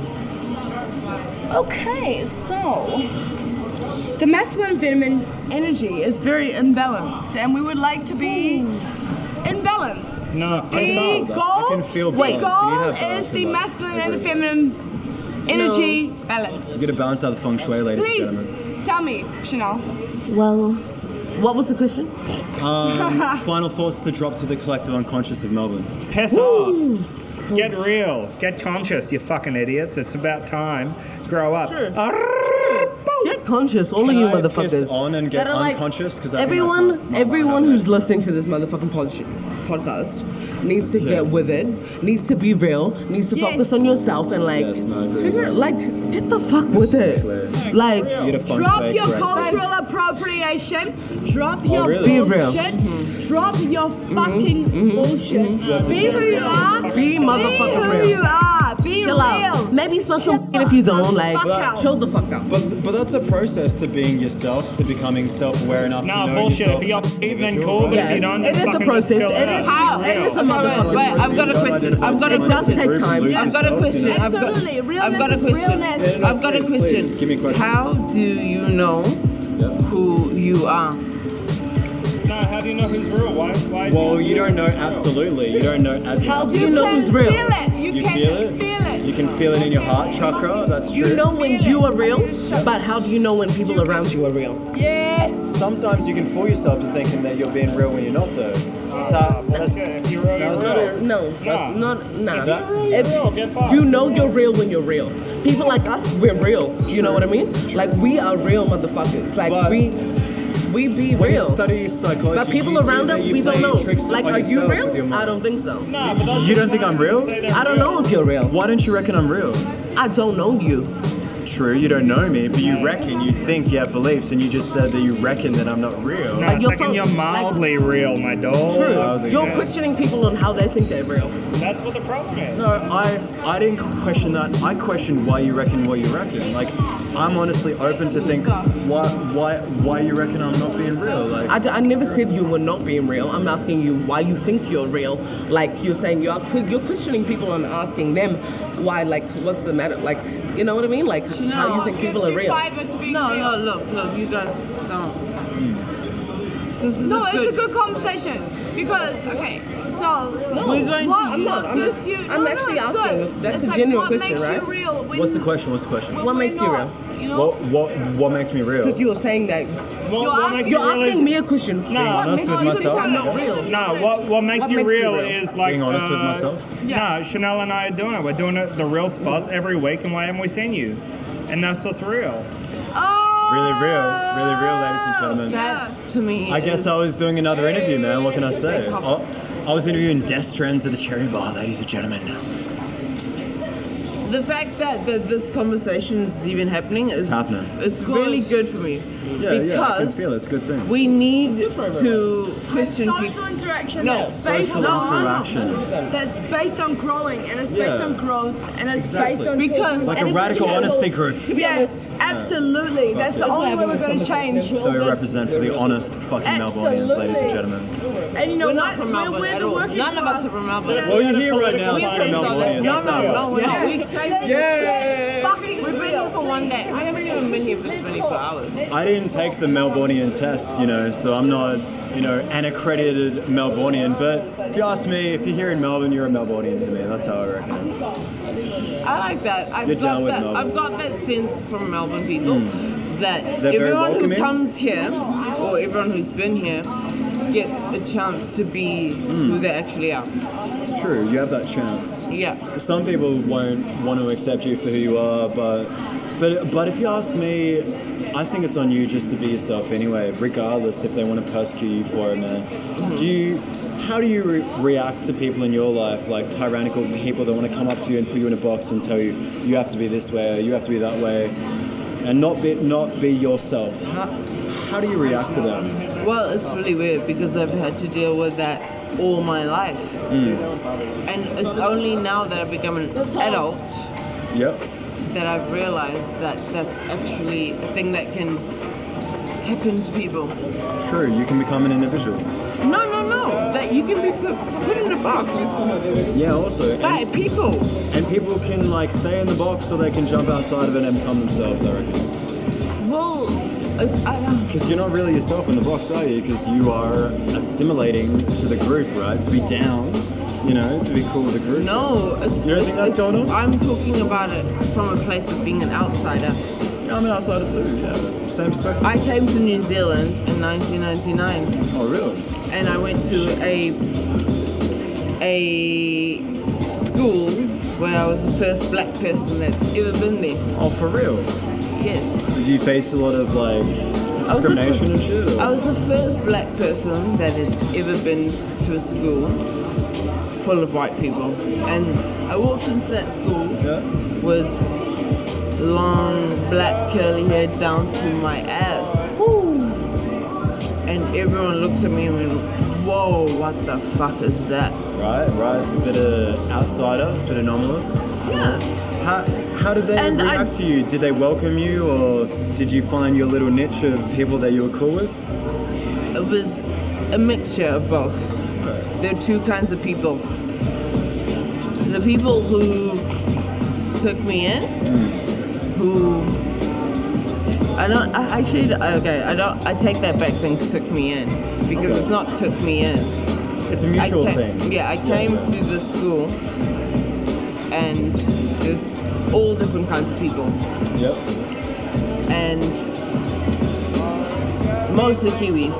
Who've grown up there, their mothers have grown up there, their fathers have grown there, their grandpas have grown there, their great-grandpas have grown there. Totally. And they looked at me and went, what the fuck is that? You know? A bit outside the box? Yeah. Of course. Because they'd never seen curly hair, they'd never seen black skin, they'd never seen big lips. It's human nature, you're unknown to them. So of course they're going to react like high eyebrows, you know? Some people, they confront the anomalous and they adapt to that, you know, and people sometimes they enjoy that Exactly, chaos. it's funny because I had two best friends. One was a white girl who was from that neighborhood, her ancestors grown up in that neighborhood. And she had long curly blonde hair. She was an outsider because she had curly hair. Of course. Even though she was white and had blonde hair. You can be an outsider for many different reasons, man. Exactly. And then my other best friend was a Chinese girl. And she was an outsider because she was Chinese. And she was the first Chinese girl to come to the school. I was the first black girl, she was the first Chinese girl. Were you friends with her? Of course. So it was a blonde girl, a Chinese girl, and a black girl. We were best friends. Yeah, I feel that the same when I went to school. I'm so thankful for that. Because at the age of 9 years old, I had a Chinese girlfriend and had a Kiwi girlfriend, and I was a black girl. And we came from all different cultures. There you go, we grew up going to each other's houses, eating each other's foods, cooking with each other, like accepting each other's different customs and da-da-da. Like, I won't go into detail about that, but you have like a open perspective. yeah, exactly, and it was amazing. And Have you noticed that women are wearing less bras these days in Melbourne? I've noticed this. I think the 80s is coming back. What do you reckon? I've been in Melbourne for 72 hours. And in that time, have you noticed this? Less bras. Yeah. I've been in Auckland previously before that, and nobody wears bras in Auckland. Nobody wears bras in Auckland? Well, not nobody, but... I can represent for Auckland, the braless fucking country. I love it. What, do you have a problem with that? No problem at all. Do I sound like I have a problem with Are you that? excited about it? Am I excited? Well, honestly, I'm a little bit excited. I like boobs. Is that why you brought it up? I'm not going to lie. No, I brought it up because there was a woman that just walked by with no bra. Didn't you notice? No, but... Her nipples were like 3 centimeters long, man. They were like fucking porn star torpedoes. Does that excite you? A little bit. Is that why you brought it up? Are you excited by nipples? I have nipples, you have nipples. I'm not really do they excite you? I mean, it's a normal... Why do you reckon men have nipples? Because we're all born the same and then... Yeah, we're all born as a woman at the beginning, right? Like, isn't that what they say? No, we're not all born as a woman. No, I mean, like, we are in the womb, we are a female, and then we change into a man. I want to or go we stay back a to female. why you brought up the fact that that girl walked past with no bra and it excited you. Why it excites me? Because I am a straight man. Okay. So is it that complicated? So it's a thing that's going on right now. Girls aren't wearing bras. Yeah, I'm noticing it as a bit of a trend. And it excites men. Not all men. Heterosexual men. Do you think sure. that they're doing it to excite men? Maybe, maybe not. Maybe they're trying to excite women. I don't know. Or do you think that they're doing it to be free as women? Could be that as well. How do I know? What do you think? No, I want to know your opinion. My opinion is that it's all that. It's all that. Some women are trying to do it for each one of those different reasons, and maybe for completely other different reasons. And maybe, what do you maybe they just don't like bras. What do you think about it? Maybe they think bras are uncomfortable. What do you think about it? Bras being uncomfortable. The whole woman not wearing bras. What do you think about it? I think it's a good thing. Why? Because it's aesthetically pleasing to me. Okay. What do you reckon? Do you reckon it's a good thing? It's interesting your reaction. How's it interesting? It's interesting what you just said about the whole thing. Okay. Because I feel like a lot of women are thinking that it's empowering them, but then, like your reaction, men are looking at it as a sexual point of view. Well, it's hard to see boobs, as unsexual to me. I mean, they have other purposes, of course, but you got to realize, biologically straight man, like if you were to see a cock, right, and you were very sexually attracted to it, would you be, de-empowering that cock in some way by objectifying it, by being turned on by it? It's just a natural response. Yeah. It's just biology. I don't think I'm taking away her power by being turned on by her tits in some way. Do you think I am? Is that what you're saying? No, not at all. Taking away her power I think somehow? that male and female, definitely have a biological role. Like with animals, for example. That's true. A lioness and a lion. Yep. They instinctively act the way that they act. They have not been taught that. It's in their genetics. They're born that way, Of course. We are born the way that we are born. Like if you are born a man, you have certain instincts. As a man, you look at a female who has good tits or ass, and you look at that, and if there's some beautiful tits in my face, I can't ignore them. It makes you feel some type of way. Exactly. But as humans, we're also have brains, and we also have culture, and we have all these other things that make us the way that we are. Yeah, that you know make different kinds of men. That's a kind of man. That's a kind of man. That's a kind of man. That's a kind of woman. That's a kind of woman. That's a kind of woman. Say in the future we have genetic engineering and some women liking to get another tooth, so they get 3 tits. Would you go along with that? Would you ever think that that would be like something that you'd be down for? 3 tits. Yeah, genetic engineering. You don't know about that? You know? Yeah, well, it's in full. It's in full effect. Oh, we have no. We are very naive to how much.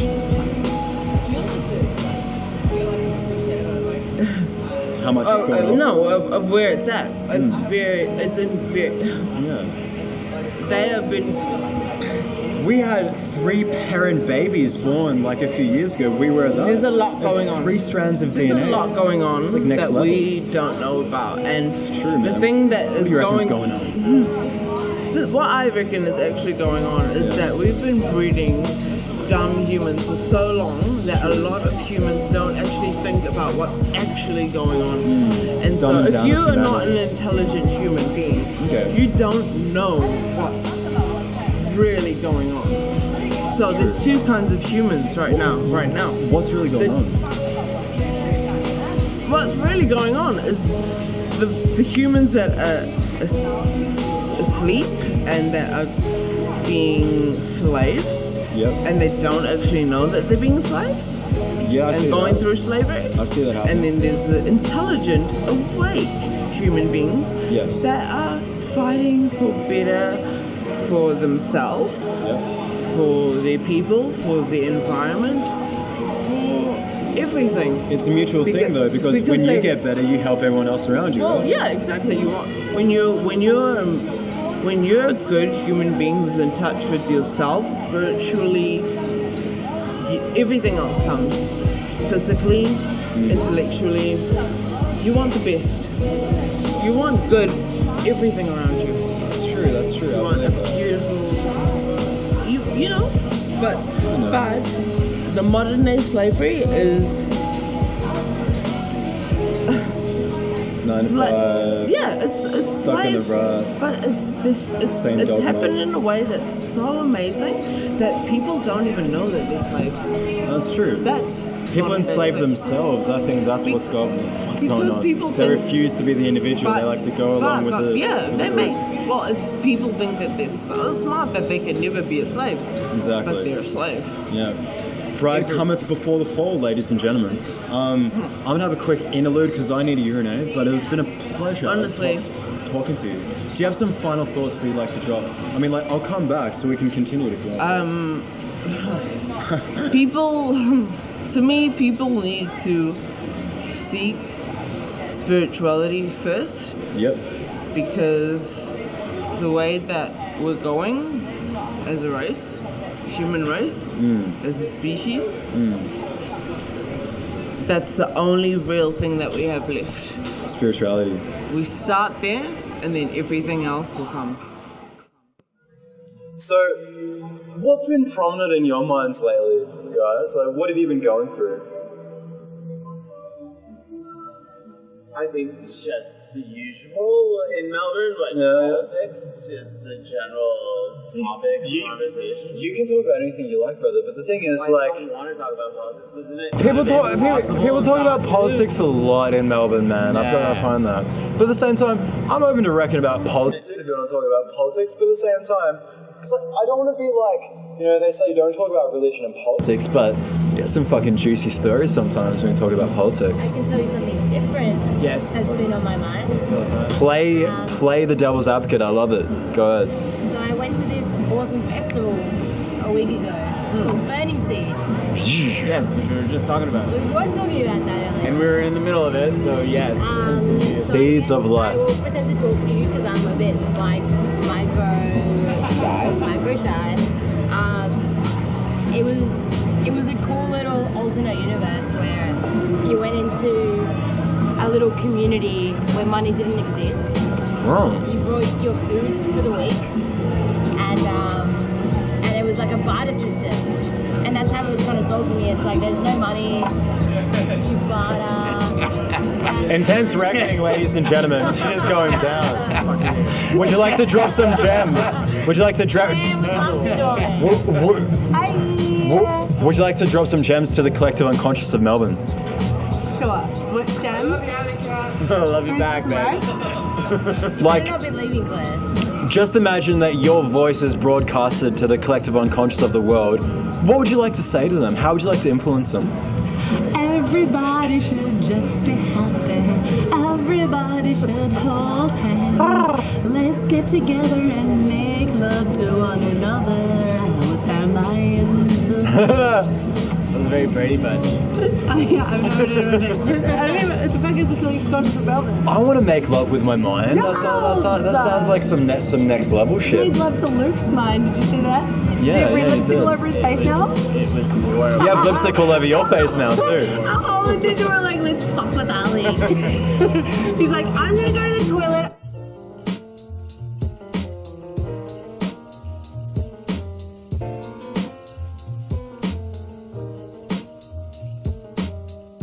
He's like, this is what I'm gonna do.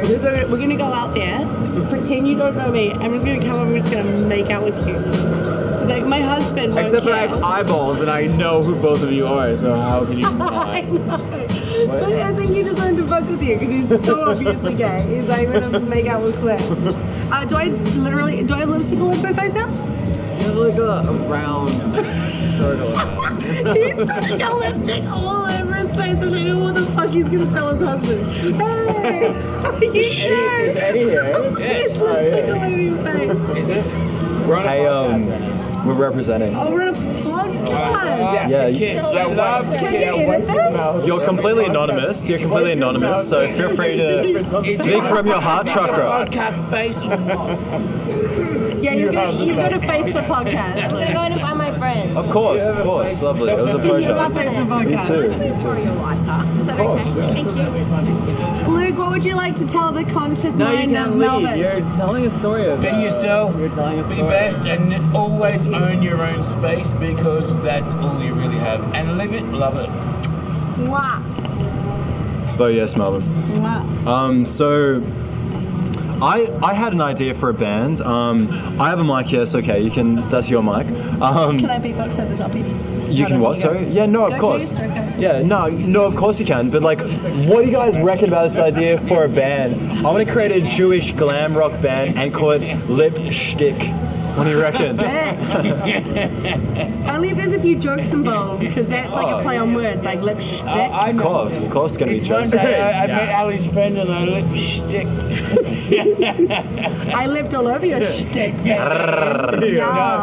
No, that's face. No, you have too. lipstick all over your face. Oh God, hold the mic. No, seriously. I have a volunteer. Oh, brilliant. Phil, No, you'd be sweet for this. you don't need to be included if you like, but if you want, feel free to jump in, brother. You're completely anonymous, so feel free to speak from your heart In the chakra. middle of your story. No. Come on.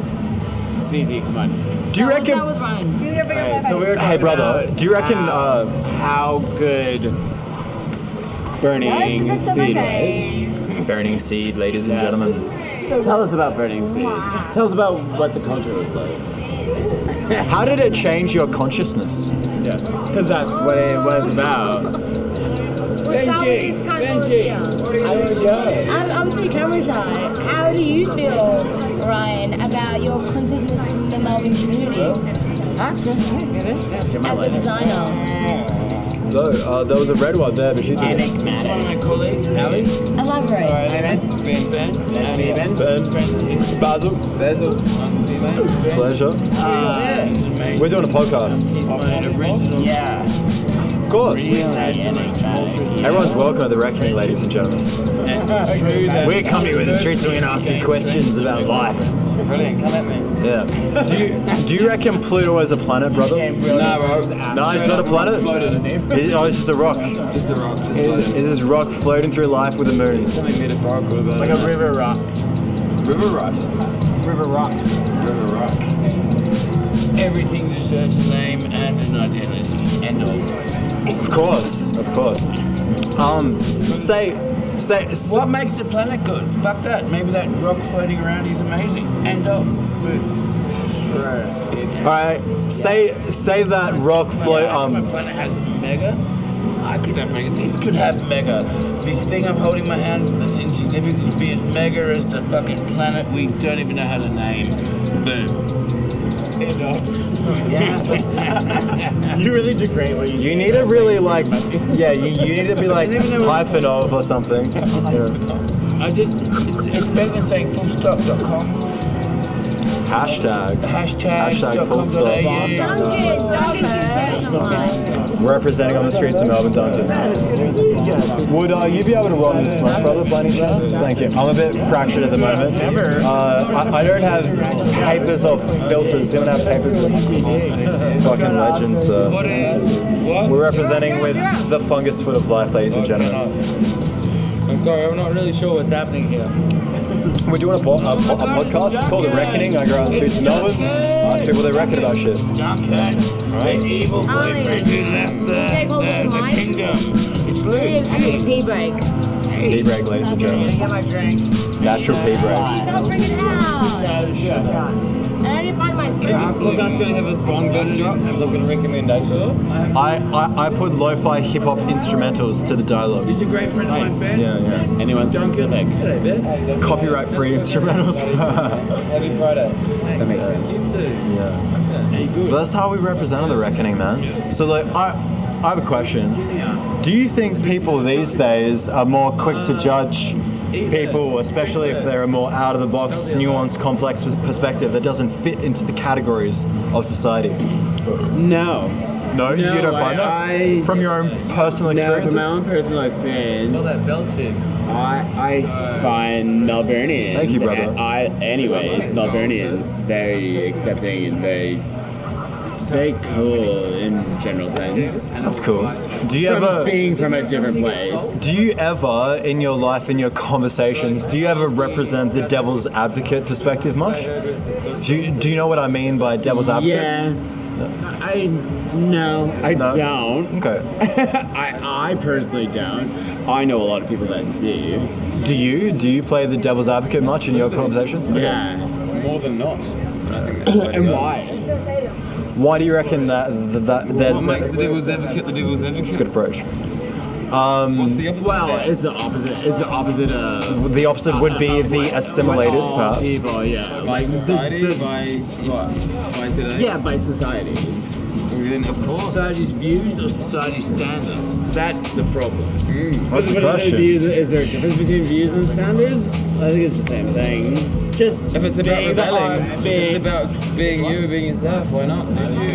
Yeah. I feel like that's all the rage. But do you live your life that is different than the standards? 110%. That's how I want to do it. There you go. So how you got to feng shui like a soldier from the future? There are like factors that would be a general acceptance to. It's more of a rebellious denial. Yeah, so even if you agree with it, will you play the devil's advocate? If I agree with what? Yeah, with whatever the people are putting out in front of you. No, well I would like to, but I don't. But you don't. And it's to my own demise, I reckon, which is kind of fun. Yeah. But so do you play the devil's advocate for fun? Daily. Regularly. Do people get a bit triggered when you play the devil's advocate? Yeah. It's the company you keep, man. And I seem to keep a lot of devil's advocates as my company. I'm sure I could. They're just a tribe of devil's Where are these devil's advocates, man? I want to join that tribe. They're right here. They're right around us. Look, there's one. Yeah, that is one right there. We're all around the city of Melbourne, ladies and gentlemen. I surround myself with people. Am I the king of my own universe? Answer me that. It is a very small universe, but yes. Not in your own. Thank you, babe. Any universe is a good universe. True. Your friend, what's her name? Blondie. Gorgeous, like old school lover. The one whose lips you have on your lips. Do I really? Yes. Just a little bit. It's stuck. It's stuck in your whisker. It wasn't on your tongue, it was on your lips. She was getting real. You've got my lipstick and your whiskers. Did you like that? That was a little show. We did like a little show for you. We thought if we came out and shocked you, you would, you know, you're not surprised by much or excited by much. And I thought that would have like given you a bit of endorphin fun. Maybe. It wasn't shocked, he was grossed out. Bit of endorphin, really I was fun. so hetero. I was so fucking hetero.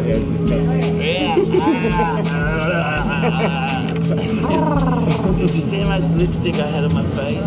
I did. Oh, the lipstick was flying, ladies and gentlemen, but it's been corrected and reapplied, I see. Your feng shui is on point. Thank you. How do you guys align your feng shui before you go out on a Melbourne night? You know, how do you get yourself in the right kind of state of mind? Do you have any rituals? Gotta make your bed. Gotta make your bed. It's really funny. You gotta make your bed every morning. You've gotta make your bed. No, you gotta make your bed every morning. That's the number one fucking thing. Before you go out, like before you leave your house. Like home from work, make your bed. Yeah. I wake up in the morning. Have your shower first. No, I wake up in the morning and I make my bed. That's the first thing I did. Ben doesn't even have a bed that he actually remembers waking up in. It's true. But basically, what you need to do is re-shower. You re-shower for the day and you reset. And that's how you start yourself as a morning.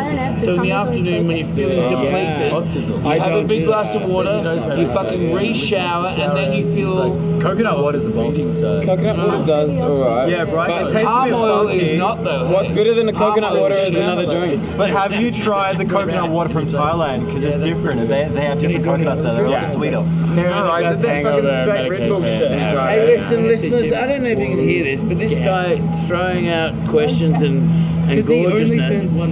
He's like the fucking sexy, what would you call it? Chimney sweeper from Mary Poppins. Hey, I'm getting some caps. He's amazing. He's good. 5 minutes. This is a chimney sweep, ladies and gentlemen. Hey. No cap talk. Ben wants to sell cat.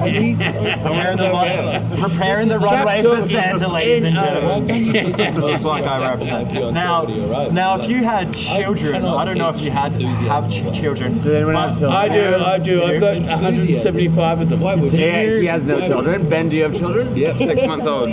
Yeah. Are you gonna tell your child about Santa? Do you reckon you're gonna play along with the social archetype of Santa? I'll let her go until she figures it out.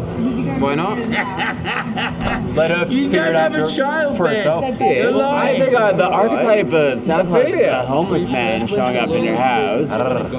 And I was just sitting there feeling hot. Like they figured it out at school. And receiving presents from you, Because right? I'm like, this little man. They figured it out at school. You eat the carrots, you put the fucking horse hooves in the ground, do it a couple of years, and they figure it out. It doesn't happen. Devil's advocate. She might as well. I'm not gonna be the cunt that tells her straight up. She's gonna figure it out. She's only fucking 6 months. You don't have any children. No, I don't have children. But she's called Ophelia when I do. What if she comes to you, and like all the kids in her school are saying there's this like superhero, Super Saiyan man that likes to travel the world riding reindeers in the sky? Are you gonna tell her, yeah, that's true? Or Let another kid tell her, and as soon as the other kid tells her, I won't lie to her. You won't lie to her. I won't lie to her. I represent that. Fuck yeah. I'm not gonna lie to my kids about I'm Muslim, so I didn't grow up with Santa Claus. I mean, Santa Claus was not a real thing from the get-go. Okay. Grew up with, that's a lie, that white people Molly's coming in 15. Children. I was chatting with CC. Which made me feel superior to them. Why not? Where are you going? Don't leave me here. You knew the inside joke. Tuck it away, yeah. So it was like kind of a gift to me that my parents gave me from the get-go. Oh, hey, Molly's. I like that. I pretended myself last night. Well, I've ordered 10 caps already. Yeah, well, it's nice to believe, right? I want to hurt the Only because feelings you of want my some. mother. To let her know that you knew what was up. Don't That's leave me. actually I'm not really telling you the plan. selfless Yeah, tell of me, you, really. You coming to Molly's. It would create. After I get this drug. create undue Now, chaos. you're gonna say meet I us think in my life. if you told her you knew. And also, Yeah, I can come to there's Molly's the and go element down of there. maybe I'll stop getting presents if I realize. Oh, true. That it's all a giant scheme. It's a pyramid scheme. It's a fucking pyramid Santa Illuminati It's all a scheme. bloody pyramid scheme, isn't it? Santa's at the top of the Illuminati. Santa's this pyramid He's the top of the bloody pyramid. To me. I promise. So what would you do? An old white man? Yeah, he's definitely the top of the pair. What would you do if the Santa Illuminati approached you and wanted to like take you in into the Santa Illuminati? You get a lot of presents, get a lot of benefits. Depends what it involves. Is there a giant orgy? They're evil. They're evil as fuck. They're evil. Evil is good. Santa Illuminati corporate entity.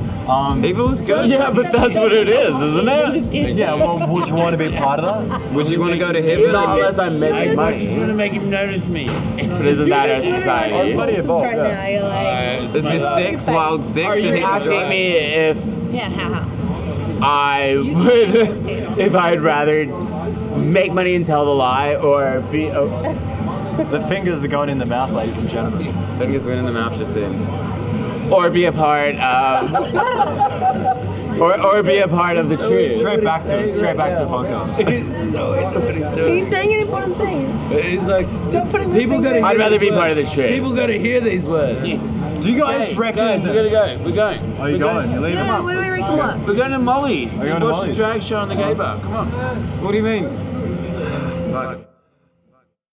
Have a good night, guys. Thank you for that. Check us out on YouTube, The Reckoning. It should be out in The a few Reckoning. weeks. Yeah, Alright. it's a pleasure. Totes pleasure. Awesome. See you around, guys. Yeah. Can I sing Have a it? good night. Can I sing us out? Of course you can. We're leaving now. Time to say goodbye. It's been emotional. Thank you for having us. It's time to say goodnight. Good night. There you go. Thank you. I did my thing. We'll see you in the we'll see you in the collective unconscious. Where's Molly's? It's across the street. Come on. All right. I might head there later. All right. Thanks, guys. A great eclectic crowd that you need to meet. They're fucking beyond.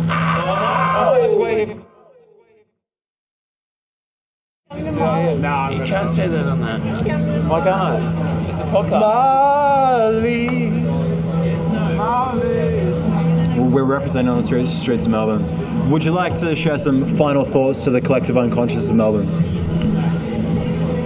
Yeah, well, shall I explain what's going on around here? Yeah, what's going on, man? Alright, we're sitting here, Peel Street, Smith Street corner, at the old Grace to Darling Hotel. I'll tell you a sweet story about the Grace Darling Hotel. Yeah, please. Alright, so the Grace, son of a lighthouse keeper, as it were.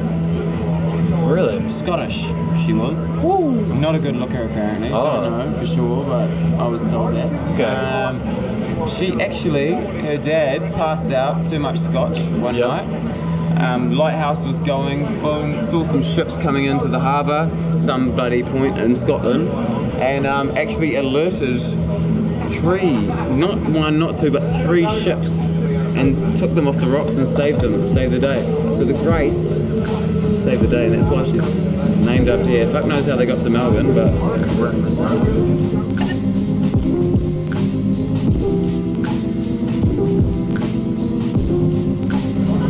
probably about what would you say, 16 degrees here tonight? About that. I don't have my thermometer with me. But, I'd say about 16, 14 degrees. If I was to guess, I'd say 16. Yeah. It's probably not for that shit. Yeah, fucking ain't. So, Pluto happened to be a planet, and there was aliens there, and that alien came to Melbourne, on the streets of Melbourne, on Smith Street, and she's whatever, apparently approached you in an alley. What would you say to that alien? Like, how would you represent for humanity? I don't know. All I can think of when you say that is that David Bowie song. Oh yeah. How does the lyric go? I can't remember. You know, there's a spaceman. Thinks he'll blow our mind. He's scared to come down because he thinks he'll blow our mind. To ground control. No. He's scared to come and see us because he thinks he'll blow our mind. Ziggy Stardust. Yeah, that's that song, isn't it? Yeah, that's that song. I don't know. If he came down, fucking beautiful song. He's coming to the street. And yeah, it's good. Yeah, I don't know. If he came on down, like assuming he could talk English and like shake my hand, I don't know. I'd be like, yo, do you You know? Do you understand me? Sweet. Yo, should we go for a drink? Do you like to drink? Do you drink? Do you have an... Oh, yeah, he drinks. He drinks? Ah, well, we'll go for a beer and then just like do your very best to just like incorporate him and be like, I'm so sorry that I thought Pluto wasn't a planet. Incorporated, yeah, no, I love And be like, come on in, you know? We struggle with like, you know, humans are cunts, so you know, we want to let people be equal and coming in, you know, we're already struggling with our own race, but fuck it, jump on in, I'll try to get you in, we'll be boys, we'll be alright, you know? Yeah, well, like, would they have equal rights if they were like totally way more evolved than us and they were on like the next level of jazz consciousness? I feel like it'd be hard to comprehend for many people, but I feel like whatever the weather, just fucking do it, you know? Tell me your style. See what goes on. I'd be friends. I'm open. I'm keen for whatever, you know. Fuck yeah. It's Mystery's a bit like if you could. Excuse me, Pluto, Mr. Man on Pluto. Right now, I'm just sending that out there in the waves. If you want to come on down to the Earth, come to Smith Street right now to the Grace Darling. I feel like we're gonna let you in and be friends, and like I'll try and be a good cunt to you, you know. Well, a lot of people say if you put it out there, it'll come back to you. If there's any Plutonians out there, I'm totally open. Get amongst the airwaves, brother. Come and fucking reckon with us on the reckoning, ladies and gentlemen. Open arms right here in the Grace Darling, Peel Street, corner of Smith Street. Aliens, if you have infiltrated our society, even if you're hostile, I don't give a fuck. I still want to interview, man. We can have a fight. We can have a fight if you like. If you want, we can try. Like, not really. I mean, if that's your forte. Well, yeah, absolutely. We could do that. But I'm here. I'm coming to Molly's. Yeah, I'm coming. Ciao for now, motherfuckers. The divine will of grace out of your headspace with the beat in this place. Out of the beaker, I got the might and I'm the seeker. I got the light and out the speaker. I got the iron. That's good. Hey. Last words to drop to the collective unconscious of Melbourne. Peace out. Woo! In cyberspace with the iron mace, out this place, out this tie, iron ties, roll the dice like men and mice. Your mind will splice in two. I move through you like super glue, splicing your genes. I mean lean and mask and seen and serene and green like the environment. I flow with the energy. They speak to me eternally. It's meant to be. The angels flying, the devil's dying. He ain't lying, ain't compliant. He's defying it. But I got love, it's my therapy. That's how it's meant to be. Finding my destiny. Go with the way of reality. That's how it's telling me. Flying the plane, I'm like a slater. Got the plate of Mother Nature. Here to create, generate and intimate and allegate and elaborate. Cause we all collaborate. Collaborate.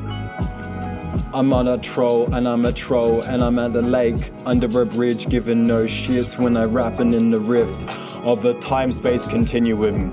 I'm on the rhyme skate with Miriam in the delirium. She say I sleep funny, awake, but it seems funny. Dreams of running and flying, blue hair, green iris. It seemed childish. But I tried to kiss, I might have missed. But then she stunned verbally, unearthly. Yo, this one word spree, something that feverishly burdened me. Something I'd heard previous in a nervous sleep. She'd heard of me, or I'd have hoped. I was untying ropes in Idaho, but then fire broke and a bloke choked out a pronoun. Then shit got sketchy on Sherbet Street. But I cooled the sitch and kicked honorably. Flows of rich mahogany, Ron Burgundy, no Tron word to me. Eternally burns at a 3rd degree, trying to murder me, trying to slaughter me, trying to escape out your mental fate and clean your mental slate and take it off the plate. Whoops. Back onto the beat. Back onto the hook. Complete. Look. Don't wanna take in like it's took, but I'm a Saiyan with the hook. Super Saiyan flowing to the stratus. Rapping, jacket rapping, flapping acronyms out my abdomen. My name's Harrison, or is it Basilin? I'm just Basilin, Babylon, gonna fall still though. I have a quill and I don't know where it went. I think I left it in a drawer. Or is that a metaphor? Or is that the devil's galore? You know what I saw? I got the hammer of Thor. I got the iron mace of grace. The will in cyberspace. Out with the place in your face. Face to face with the devil in the cemetery. I will set me free. Open up your eyes. Shadows overcasting me. Blasting right past for me. Such a catastrophe. I'm the master of blasphemy. Finding my remedy. Eternally. I'm turning its seven seas. Heavenly. Open up your eyes and see. Yo, I got the remedy. I know what you pretend to be in the cemetery with your fucking pentagram and candles.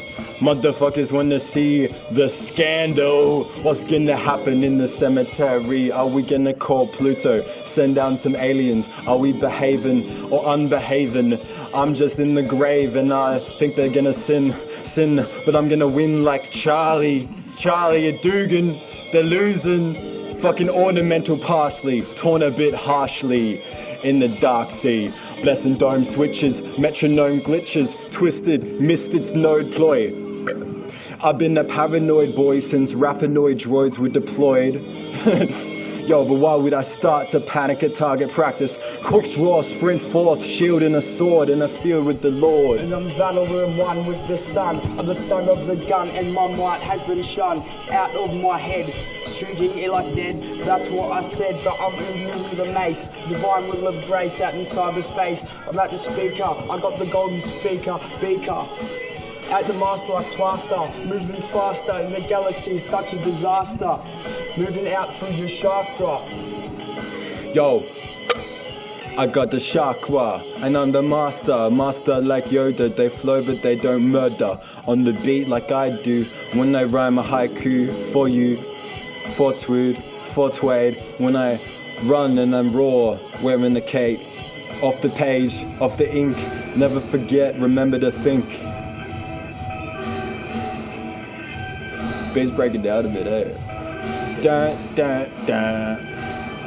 Dun, dun, dun, dun. Next beat. Yo, no, it's a fat beat. It's a real fat beat. Yo, get a fucking spitfire to this. Fucking fuego on the streets of Melbourne at the reckoning, ladies and gentlemen. Fucking representing.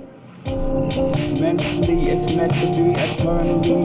Shadows overcasting me. Open up your eyes and see. Blasting right past for me. Yo. It's the fire me. Sent in the snail. I followed the trail. I set sail in the seven seas in the deep blue haze. And I'm finding the galaxy. Eternally and finding my remedy. That's how it's meant to be mentally. Open up your soul. Out this big black hole. I move and I glow and I go with the flow. I know where to go. I let go of my ego. Now that I'm free, yo, I'm out the matrix. Your brain seems escape this fate out of your mental state. Cause we're the creator, the universal integrator, elevator. One with the divine, in the sun I will shine. I'm sublime and divine and lining. I'm on the beat. My cipher's complete and my rap is complete and I'm zapped to the beat. I'm electric, I'm metric, geometric, symmetric. I'm interdimensional. I'm at the time and it's mental. Got the mental correction, back to perfection. Mental sentinel, ready with the decibel. Decibel spell the sentinel. Warning to the vortex. Warning like the plaintiff in the spaceship. Ready for the basic matrix. Gonna break the bricks. Pixel to pixel, maybe make it through as a deja vu. A strange past cue activation. I start to spar through harpoon. Cartoon, image projections in my direction. Mid-might tension as a trapeze slip. Barrier carrier, packing a lyrical sword at the hip. Shield at the side. Yo, I'm in the field and I feel the vibe. I feel the vibe that I'm one and I subside. I shine inside the will of mine. I find the fight, finding my desire, creating my empire. I ain't a fucking liar. I'm burning like fire. I'll ignite you and light you. I'm one of the night. I'm the shining bright, and my ego's inside. I'm winning the fight between darkness and light. Taking my plight. With the sword I resurrect, I'm projecting, infected, reacting. I'll make your brain crack with the battle axe. I pack a rap battle axe. There's a lot of whack happening at the habitat. Don't wanna chill and play hacky sack. When I rapture rap and send them back to blank. Yo, that was good. You wanna have a little chill the reckoning? Yeah, my brain is vibing, bro. That's a good point to end it on. This is a chill little final sign out from the nation. You want to join nature? Final thoughts to drop to the collective unconscious of Melbourne. How do you reckon they can pursue nature in their lives, brother? Just appreciate it. Appreciate that shit. Appreciation. Appreciation of nature. Fucking represent of the reckoning. Repping for the green. Repping the green MCs on the street. Yo, peace. Check it. I'm gonna go for a walk.